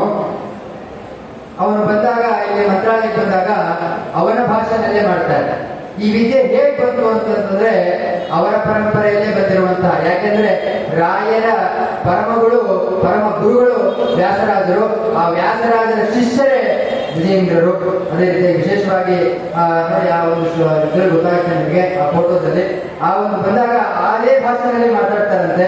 ಮತ್ತು ಸಂಪಾಟ್ಯಂ ಅಂತ ವಿದ್ಯೆ, ಒಂದು ಕಲೆ, ಪುಸ್ತಕ ಒಂದು ತಪ್ಪಿಲ್ಲದೆ ಓದುವಂತಹ ಒಂದು ವಿದ್ಯೆ. ಮತ್ತು ಅದಕ್ಕೆ ನಾರಾಯಣಾಚಾರ್ಯರು ಅಥವಾ ಅಲ್ಲ ಕ್ಷಮಿಸಿ ರಾಘವೇಂದ್ರ ಗುರುಗುಣಸ್ತವನದಲ್ಲಿ ಹೇಳ್ತಾರೆ ಏನು ಅಂತಂದ್ರೆ, ಚಿತ್ತೇನಾಯುಕ್ತಮರ್ಥಂ ಕಲಯಸಿ ಸಹಸಾ ನಾಭಿದತ್ತೇನ ಸದ್ಭಿಃ ಸಾಕಂ ಮೀಮಾಂಸತೇವ ನ ಲಿಖತಿ ವಚಸೋ ಘಾಟ ವ್ಯತ್ಯಾಶಯಂ ಸ್ವಂ ಅಂತ. ರಾಯರ ಒಂದೊಂದು ಪದಗಳು ಯಾವ ರೀತಿಯಾಗಿತ್ತಂತಂದ್ರೆ ಅರ್ಥಭರಿತವಾಗಿತ್ತಂತೆ. ಮತ್ತು ಮಾನಸಿ ವಿದ್ಯಾ ಅಂತ, ಮಾನಸಿ ವಿದ್ಯಾ ಅಂತಂದ್ರೆ ಏನಪ್ಪಾ ಅಂತಂದ್ರೆ, ಇಲ್ಲಿ ಕೂತ್ಕೊಂಡು ಆ ಗೋಡೆಯ ಹಿಂದೆ ಏನಾಗ್ತಾ ಇದೆ ಅಂತ ಹೇಳೋದು. ಸರಿನಾ? ನಾವ್ ಇಲ್ಲಿ ಕೂತ್ಕೊಂಡು ಕಿವಿ ಕೇಳಿಸಲ್ಲ. ಹಾಗೆ 20-25-30 ವರ್ಷ ಆದ್ರೂ ಸಹಿತ ಏನ್ ಹೇಳ್ತಾ ಇದೆ ಇಲ್ಲೇ ಕೂತ್ ಹೇಳ್ತಿರ್ತಾರೆ, ಆದ್ರೂ ಸಹಿತ ನಮಗ್ ಕೇಳಿಸಲ್ಲ. ಅಂದ್ರೆ ವಿಜಯೇಂದ್ರರಿಗೆ ಇಲ್ಲೇ ಕೂತ್ಕೊಂಡು 10 ಕಿಲೋಮೀಟರ್ ಆಗಿ ಎಷ್ಟೇ ದೂರ ಆಗಲಿ ಒಂದು ಗೋಡೆ ಆ ಕಡೆ ಏನ್ ಕೇಳಿಸ್ತಾ ಇತ್ತು ಅಂತ ವಿಶೇಷವಾಗಿ ಹೇಳ್ತಾ ಇದ್ರಂತೆ. ಮತ್ತು ಅವಿಧಾಕೋಶ ಅಂತಂದ್ಬಿಟ್ಟು ಕೋಶಗಳು ತಲೆಯೆತ್ತಿತ್ತು. ಪ್ರತಿಯೊಂದು ಕೋಶಗಳು ಯಾವ ಕೋಶ ಅಂತಂದ್ರೆ ಅಮರಕೋಶ ಎಲ್ಲ ಬರುತ್ತೆ, ಕೇಳಿದಿರಿ. ಯಸ್ಯ ಜ್ಞಾನ ದಯಾ ಸಿಂಧೋ ರಗಾದಸ್ಯ ನಗಾಗುಣ ಸೇವೆ ಕಾಮಕ್ಷಯೋ ಧೀರ ಸಸ್ತ್ರೀಯೇಷ ಅಮೃತಾಯಚ ಅಂತಂದ್ಬಿಟ್ಟು ನೀವು ಅದಕ್ಕೆ ಹೇಳ್ತಾರೆ ದೇಶ ಸುತ್ತು ಕೋಶ ಓದು ಅಂತಂದ್ಬಿಟ್ಟು. ಯಾರು ಒಬ್ರು ಸಹಿತ ದೇಶ ಸುತ್ತಿದ್ರು ಸಹಿತ ಕೋಶ ಓದಿರಲ್ಲ, ಕೋಶ ಓದಿದ್ರು ಸಹಿತ ದೇಶ ಸುತ್ತಿರಲ್ಲ. ಎರಡೂ ಒಂದೇ ಕಡೆ ಇರ್ಬೇಕಂದ್ರೆ ಬಹಳ ವಿಶೇಷವಾದದ್ದು. ಅದಕ್ಕೆ ಚೆನ್ನಾಗಿ ಕೋಶವನ್ನ ಚೆನ್ನಾಗಿ ಓದಬೇಕು, ಜಗತ್ತನ್ನ ಸುತ್ತಬೇಕು ಅಂತ. ಜಗತ್ ಸುತ್ತೋದಂದ್ರೆ ಅಲ್ಲ ಆಚಾರ್ಯ, ನೀವು ಜಗತ್ ಸುತ್ತೋದು ಅಂತಂದ್ರೆ ಬರೀ ತಿರುಗಾಡೋದಾ ಅಂತ ಕೇಳಿದ್ರೆ ಅಲ್ಲ, ಜಗತ್ ತಿರುಗಾಡೋದು ದೂರ ಉಳಿತು, ಕ್ಷೇತ್ರಗಳಿಗೆ ಹೋಗ್ಬೇಕು ಅಂತ. ಬದ್ರಿ, ಕಾಶಿ, ವಾರಣಾಸಿ ಚೆನ್ನಾಗಿ ಇದಕ್ಕೆಲ್ಲ ಹೋಗ್ಬೇಕು, ಅವಾಗ ಮಾತ್ರ ಒಳ್ಳೆ ಜ್ಞಾನ ನಮಗೆ ತಿಳಿಯೋದು. ಮತ್ತು ವಸ್ತ್ರಗೋಪನ ಅಂತಂದ್ಬಿಟ್ಟು ವಸ್ತ್ರಗಳನ್ನ ಹೇಗೆ ಇಡಬೇಕು. ಇವಾಗ ನಾವೆಲ್ಲ ಬೀರುನಲ್ಲಿ ವಸ್ತ್ರವನ್ನ ಮಡಿಚಿಡ್ತೀವಿ, ಹೇಗೆ ಮಡಿಚಿಡ್ಬೇಕು ಅಂತ ನಮಗೆ ಗೊತ್ತಿಲ್ಲ. ಒಂದೊಂದ್ಸರಿ ಇಟ್ಟಿರ್ತೀವಿ, ಜಿಲ್ಲೆಗಳೆಲ್ಲ ಬಂದು ಸೇರ್ಕೊಂಡ್ಬಿಟ್ಟಿರುತ್ತೆ ಮತ್ತು ಅಲ್ಲೇ ಡಸ್ಟ್ ಇಟ್ಬಿಟ್ಟಿರುತ್ತೆ. ಆದ್ರೆ ವಿಜಯೇಂದ್ರರು ಯಾವ ರೀತಿಯಾಗಿ ಮಡಿಚಿ ಇಡಬೇಕು ಅಂತ ವಿಶೇಷವಾಗಿ ಗೊತ್ತಿದ್ದಂತವ್ರಿಗೆ. ಮತ್ತು ದ್ಯೂತ ವಿಶೇಷ ಅಂತಂದ್ಬಿಟ್ಟು ಅಂದ್ರೆ ನಾನಾ ಬಗೆಯ ಆಟಗಳು ಅಂತ, ಅಂದ್ರೆ ಜೂಜಾಟಗಳು. ಸರಿನಾ? ಇದೆಲ್ಲವೂ ಸಹಿತ ಗೊತ್ತಿತ್ತು. ಆಕರ್ಷಕ ಕ್ರೀಡಾ ಅಂತಂದ್ಬಿಟ್ಟು ದೂರದಲ್ಲಿರುವ ಒಂದು ವಸ್ತು ದೂರದಲ್ಲಿದೆ ಅಂತಂದ್ರೆ ಅದನ್ನ ಹತ್ರ ಹೇಗೆ ತರಿಸ್ಕೊಳ್ಳೋದು ಅಂತಂದ್ಬಿಟ್ಟು ವಿಶೇಷವಾಗಿ ವಿಜೇಂದ್ರ ಸ್ವಾಮಿಯವರಿಗೆ ಗೊತ್ತಿತ್ತಂತೆ. ಮತ್ತು ಉಚ್ಚಾಟನ ಗೋಹನ ಅಂತಂದ್ಬಿಟ್ಟು ಉಚ್ಚಾಟನ ಇದೆಲ್ಲ ಪ್ರತಿಯೊಂದು ಸಹಿತ ಗೊತ್ತಿತ್ತಂತೆ. ಬಾಲ ಕ್ರೀಡಾನಿ ಅಂತಂದ್ಬಿಟ್ಟು ಮಕ್ಕಳೆಲ್ಲ ಆಡ್ತಾರೆ, ಕುಂಟೆಬಿಲ್ಲೆ ಮತ್ತೆ ಹಾವು ಏಣಿ, ಇದೆಲ್ಲವೂ ಸಹಿತ ವಿಜೇಂದ್ರರಿಗೆ ಮೊದಲೇ ಗೊತ್ತಿರ್ತದೆ. ಸರಿನಾ? ಅಂತಹ ಕಲೆಗಳು ವಿಜೇಂದ್ರಲ್ಲಿ ಮೊದಲೇ ಇತ್ತು ಅಂತಂದ್ರೆ ಇನ್ನೆಂತ ವಿಶೇಷವಾದಂತಹ ನಮ್ಮ ವಿಜೇಂದ್ರ ಸ್ವಾಮಿಗಳವರು. ಮತ್ತು ವೈಜಯಕಿ ವಿದ್ಯಾ ಅಂತಂದ್ಬಿಟ್ಟು ಅಂದ್ರೆ ವೈಜಯಕಿ ವಿದ್ಯಾ ಅಂತಂದ್ರೆ ಆಟದಲ್ಲಿ ಎದುರಾಳಿಗಳಿಗೆ ಯಾವ ರೀತಿಯಾಗಿ ಸೋಲಿಸಬೇಕು ಅಂತಂದ್ಬಿಟ್ಟು ವಿಶೇಷವಾಗಿ ನಮ್ಮ ವಿಜೇಂದ್ರ ಸ್ವಾಮಿಗಳಿಗೆ ಗೊತ್ತಿತ್ತಂತೆ. ಎಲ್ಲರಿಗಿಂತ ದೊಡ್ಡ ಕಲೆ ಏನಪ್ಪಾ ಅಂತಂದ್ರೆ ಯೋಗಶಾಸ್ತ್ರದ ವಿಚಾರ ಮತ್ತು ವಿನಯ. ಅದಕ್ಕೆ ನೋಡಿ, ವಿದ್ಯೆ ಯಾರು ಚೆನ್ನಾಗಿ ಓದಿರ್ತಾರೆ ಅವರು ವಿನಯವಾಗಿ ಇರ್ತಾರೆ. ಯಾಕೆ ಅಂತಂದ್ರೆ ವಿದ್ಯಾ ದದಾತಿ ವಿನಯಂ ಅಂತಂದ್ಬಿಟ್ಟು ಯಾರೋ ಸುಮ್ಮನೆ ಎಲ್ಲೋ ಒಂದ್ ಕಡೆ ಮೂಲೆಯಲ್ಲಿ ಕೂತ್ಕೊಂಡು ರಾಯನ ದರ್ಶನ ಮಾಡಿ ಹೋದ್ರು ಅಂತಂದ್ರೆ ಅವ್ರ ಏನೋ ಸಂವಿಧಾನ ಇದೆ ಅಂತಂದ್ಬಿಟ್ಟು ಮೂಲೆಯಲ್ಲಿ ಕೂರ್ಸೋರು ಅಂತಂದ್ರೆ ಮೂಲೆಯಲ್ಲಿ ಅವ್ರನ್ನ ಕೂರಿಸಬಾರ್ದು, ಗುರುತಿಸ್ಬೇಕು. ನಾವು ಗುರುತಿಸಿ ಅವರನ್ನ ಚೆನ್ನಾಗಿ ಮಾತಾಡಿಸ್ಬೇಕು ಅಷ್ಟೇ ಹೊರತು ಅವ್ರನ್ನ ಹೀಯಾಳಿಸಬಾರ್ದು ಅಂತಂದ್ಬಿಟ್ಟು. ಅದಕ್ಕೆ ವಿಜಯೇಂದ್ರರು ಅಷ್ಟು ವಿನಯವಾಗಿದ್ದರಂತೆ. ಮತ್ತು ಸಕಲ ವಿದ್ಯೆಗಳು ಈ ರೀತಿಯಾಗಿ 64 ವಿದ್ಯೆಗಳು. ನಮ್ಮ ಯೋಗ್ಯತಾನುಸಾರವಾಗಿ ನಾವು ಎಷ್ಟು ಹೇಳ್ಬೋದು ಅಷ್ಟೇ ಹೇಳ್ಬೋದು. ಆದರೆ ರಾಘವೇಂದ್ರ ವಿಜಯದಲ್ಲಿ ನಾರಾಯಣಾಚಾರ್ಯ ಕೊಂಡಾಡಿರುವಂತಹ ಅವರ ಕಲೆಗಳನ್ನಂತ ನಾವು ಆ ರೀತಿಯಾಗಿ ಕೊಂಡಾಡ್ಲಿಕ್ಕಾಗಲ್ಲ. ರಾಯರು ಕೊಟ್ಟ ನಮಗೆ ಮೂಗು, ಬಾಯಿ, ಈ ಬಾಯಿ ಕೊಟ್ಟಿರೋದು ಯಾಕಪ್ಪ ಅಂತಂದ್ರೆ ನಾರಾಯಣ ನಾರಾಯಣ ಅಂತ ಹೇಳೇ ಸಾಯ್ಬೇಕು. ಸುಮ್ಮನೆ ಅದು ಇದು ಫಿಲಂ ಸ್ಟಾರ್ಗಳ ಹೆಸರೇಳಿ ಸಾಯೋಕ್ಕಿಂತ ರಾಘವೇಂದ್ರ ಹೆಸರೇಳಿ ಸಾಯೋಣ, ಪ್ರಹ್ಲಾದರಾಜ್ ಹೆಸರೇಳಿ ಸಾಯೋಣ, ನಾರಾಯಣ ಹೆಸರೇಳಿ ಸಾಯೋಣ. ಸುಮ್ಮನೆ ಬೇರೆಯವ್ರು ಯಾಕೆ ನೆನೆಸ್ಕೋಬೇಕು? ಇವಾಗ ಯಾರಾದ್ರೂ ನಮ್ಮ ಪೊಲೀಸರು ಒಬ್ರು ಮುಂದೆ ಬಂದ್ರೆ ಅವರು ಮಾತ್ರ ಚೆನ್ನಾಗಿ ಸೆರೆ ಬಿಡ್ತೀವಿ. ಯಾಕೆ ಅಂತಂದ್ರೆ ಎಲ್ಲಿ ಗಾಡಿಯಲ್ಲಿ ಹೋಗಿ ಹಿಡಿದು ಬಿಡ್ತಾರೋ ಅಂತ ಭಯ. ಆದ್ರೆ ಯಾರಾದ್ರೂ ಒಬ್ಳೆ ಒಳ್ಳೆ ಆಚಾರ ಸಿಕ್ಕಿದ್ರು ಅಂತಂದ್ರೆ ನಮ್ಮ ಮನೆ ಒಂದ್ ದಿವಸನೂ ಸಹಿತ ನಮಸ್ಕಾರ ಮಾಡಲ್ಲ. ನಮಸ್ಕಾರ ಮಾಡೋದು ದೂರ ಉಳಿತು, ಗಂಟು ಮಗ ಹಾಕೊಂಡು. ನಾನು ಇದೇ ರೀತಿಯಾಗಿ ಬೆಂಗಳೂರಿಗೆ ಹೋಗ್ತಾ ಇದ್ದೆ. ಒಳ್ಳೆ ಆಚಾರ, ಪರಿಚಯ ಅಂತೂ ಇಲ್ಲ. ನಮಸ್ಕಾರ ಆಚಾರ್ಯ, ಹೇಗಿದ್ದೀರಾ ಅಂತ ಕೇಳಿದ್ರೆ ಅಲ್ರಿ ಅಟ್ಲೀಸ್ಟ್ ಒಂದು ಉತ್ತರ ಕೊಡ್ಲಿಕ್ಕಾಗಲ್ವಾ? ನಮಸ್ಕಾರ ಅಂತ ಒಂಚೂರು ಸಹಿತ ಉತ್ತರ ಕೊಡ್ಲಿಲ್ಲ, ಹಂಗೆ ಹೋಗ್ಬಿಡೋದ? ಈ ರೀತಿಯಾಗೂ ಸಹಿತ ಕೆಲವರು ಇರ್ತಾರೆ. ಆ ರೀತಿ ಇರಬಾರ್ದು.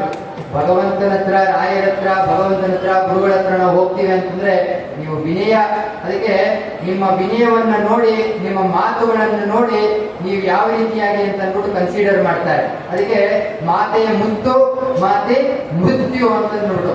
ನೀವು ಯಾವ ರೀತಿಯಾಗಿ ಮಾತಾಡ್ತಾರೆ ಅದಕ್ಕೆ ಹೇಳಿದ್ದು, ಮಾತು ಮಾತಿಗೆ ಕೇಶವ ನಾರಾಯಣ ಮಾಧವಯನ ಬಾರದೆ. ಸುಮ್ನೆ ಏನೋ ಮಾತಾಡೋದ್ರಿಂದ ಹೆಚ್ಚಾಗಿ ನಾರಾಯಣ, ಮಾಧವ, ಕೃಷ್ಣ, ಗೋವಿಂದ ಅಂತ ಅಂದ್ಬಿಟ್ಟು 24 ಚತುರ್ವಿಂಶತಿ ನಾಮಗಳನ್ನು ಕೊಟ್ಟಿದ್ದಾರೆ. ಚೆನ್ನಾಗಿ ನೋಡೋಣ.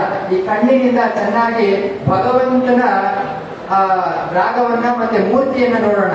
ಸುಮ್ಮನೆ ಇಲ್ಲಾರ್ದ ಸೀರಿಯಲ್ಗಳು, ಸುಮ್ಮನೆ ಹಾಳಾದ ಸೀರಿಯಲ್ಗಳು ಬಂದು ಕುತ್ಕೊಂಡ್ಬಿಟ್ಟಿದೆ. ಇವಾಗ ಸಂಜೆ ಕರೆಕ್ಟ್ ಆಗಿ 6:30 ಆದ್ರೆ ಆ ಸೀರಿಯಲ್ ಮುಂದೆ ಕುತ್ಕೊಂಡ್ಬಿಡ್ಬೇಕು. ಸರಿನಾ? ಆ ಸೀರಿಯಲ್ ನೋಡದೇ ಇದ್ರೆ ಏನೋ ಒಂಥರ ಮುಗಿಸ್ಬಿಡ್ರಿ. ಸರಿನಾ? ಇವತ್ತು ನೋಡ್ಲಿಲ್ಲ, ಇವತ್ತು ಎಪಿಸೋಡ್ ಅಕಸ್ಮಾತ್ ಹೋಗ್ಲಿ, ಟಿವಿ ಬರದೇ ಇದ್ರು ಸಹಿತ ಯೂಟ್ಯೂಬ್ ಅಲ್ಲಾದ್ರೂ ಹಾಕೊಂಡು ನೋಡ್ತಾರೆ. ಆದ್ರಿಂದ ಅದೆಲ್ಲ ನೋಡೋದ್ರಿಂದ ಏನು ಪ್ರಯೋಜನ ಇಲ್ಲ. ಚೆನ್ನಾಗಿ ನೋಡ್ಬೇಕಾದ್ರೆ ಭಾಗವತ, ರಾಮಾಯಣ ಚೆನ್ನಾಗಿ ಕಥೆಯನ್ನ ನೋಡ್ರಿ. ಅದರಲ್ಲಿ ಇರುವಂತಹ ಕಥೆಗಳನ್ನ ನೋಡೋದಲ್ಲೇ ಅಷ್ಟೇ ಹೊತ್ತು ಆ ಜೀವದಲ್ಲಿ ನೀವು ಅಳವಡಿಸ್ಕೊಂಡ್ರೆ ನಿಮಗೆ ಒಳ್ಳೆ ಆ ಭಗವಂತ ನಿಮಗೆ ಸದ್ಬುದ್ಧಿ, ವಿನಯನ್ನ ಚೆನ್ನಾಗಿ ಕೊಡ್ತಾನೆ. ನಾವೆಲ್ಲ ಅವರ ಗ್ರಂಥಗಳನ್ನ ಕೇಳ್ತೀವಲ್ಲ, ಆ ಗ್ರಂಥಗಳು ಕೇಳಿದಂಗೆ ಚೆನ್ನಾಗಿ ಅವಲೋಕನೆಯನ್ನ ಮಾಡಿ ಅದನ್ನ ಅಳವಡಿಸ್ಕೋಬೇಕಂತೆ. ಅದಕ್ಕೆ ಕೃಷ್ಣ ಒಂದು ಗೀತದಲ್ಲಿ ಒಂದು ಮಾತು ಹೇಳ್ತಾನೆ. ಏನಪ್ಪಾ ಅಂತಂದ್ರೆ, ಇತಿ ಗುಹ್ಯತಮಂ ಶಾಸ್ತ್ರಂ ಇದಂ ಉಕ್ತಂ ಮಯಾ ನಖ ಏತದ್ಬುದ್ಧ್ವಾ ಬುದ್ಧಿಮಾನ್ ಸ್ಯಾತ್ ಕೃತಕೃತ್ಯಶ್ಚ ಭಾರತ ಅಂತ ವಿಶೇಷವಾದಂತಹ ಒಂದು ಅರ್ಜುನನಿಗೆ ಹೇಳ್ತಾನೆ.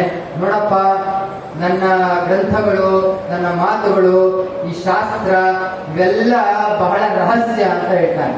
ಈ ರಹಸ್ಯವನ್ನು ನೀವು ತಿಳ್ಕೊಳ್ಳದೆ ಇದ್ರೆ ಏನೂ ಸಹಿತ ಪ್ರಯೋಜನ ಇಲ್ಲ. ಆದ್ರಿಂದ ರಹಸ್ಯವನ್ನು ತಿಳ್ಕೋಬೇಕಾದ್ರೆ ಗುರುಗಳ ಶುಶ್ರೂಷೆ, ತಂದೆ ತಾಯಿಗಳ ಆಶೀರ್ವಾದ ಇದ್ರೆ ಮಾತ್ರ ನಿಮಗೆ ಆ ಕಡೆ ಮನಸ್ಸು ತಗೊಂಡು ಹೋಗುತ್ತೆ. ನಾವು ಸುಮ್ಮನೆ ನಾವು ಓದ್ತೀವಿ, ದೊಡ್ಡವರ ಸೇವಾ, ಗುರುಗಳ ಸೇವಾ ಏನು ಇಲ್ಲದೆ ಇದ್ರೆ ನಿಮಗೆ ಏನೂ ಸಹಿತ ನಿಮಗೆ ಆ ಪ್ರಾಪ್ತಿಯಾಗಲ್ಲ.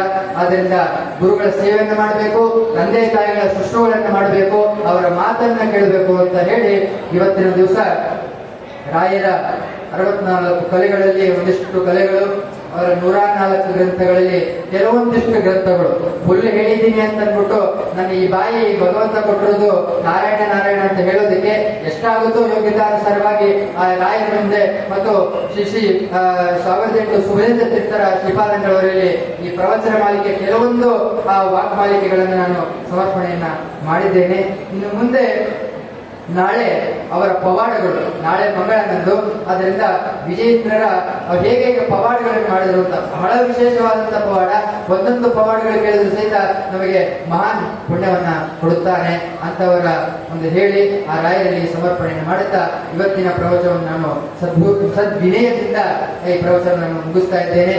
ಎಲ್ಲರೂ ಪ್ರತಿಯೊಬ್ಬರು ಸಹಿತ ಹೇಳಿ, ಭಕ್ತಾನಾಂ ಮಾನಸಾಂಭೋಜ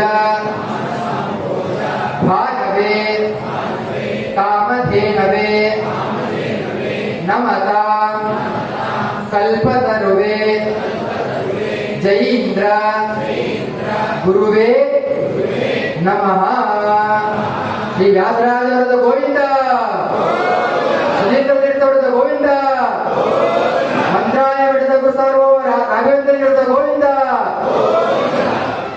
एव सम्पूर्णमुद्धान्तर्गत श्री कृष्णार्पणमस्तु आपादमूलपर्यन्तं गुरूणामाकृतिं स्मरेत् तेन विघ्नाः प्रणश्यन्ति सिद्ध्यन्ति च मनोरथाः।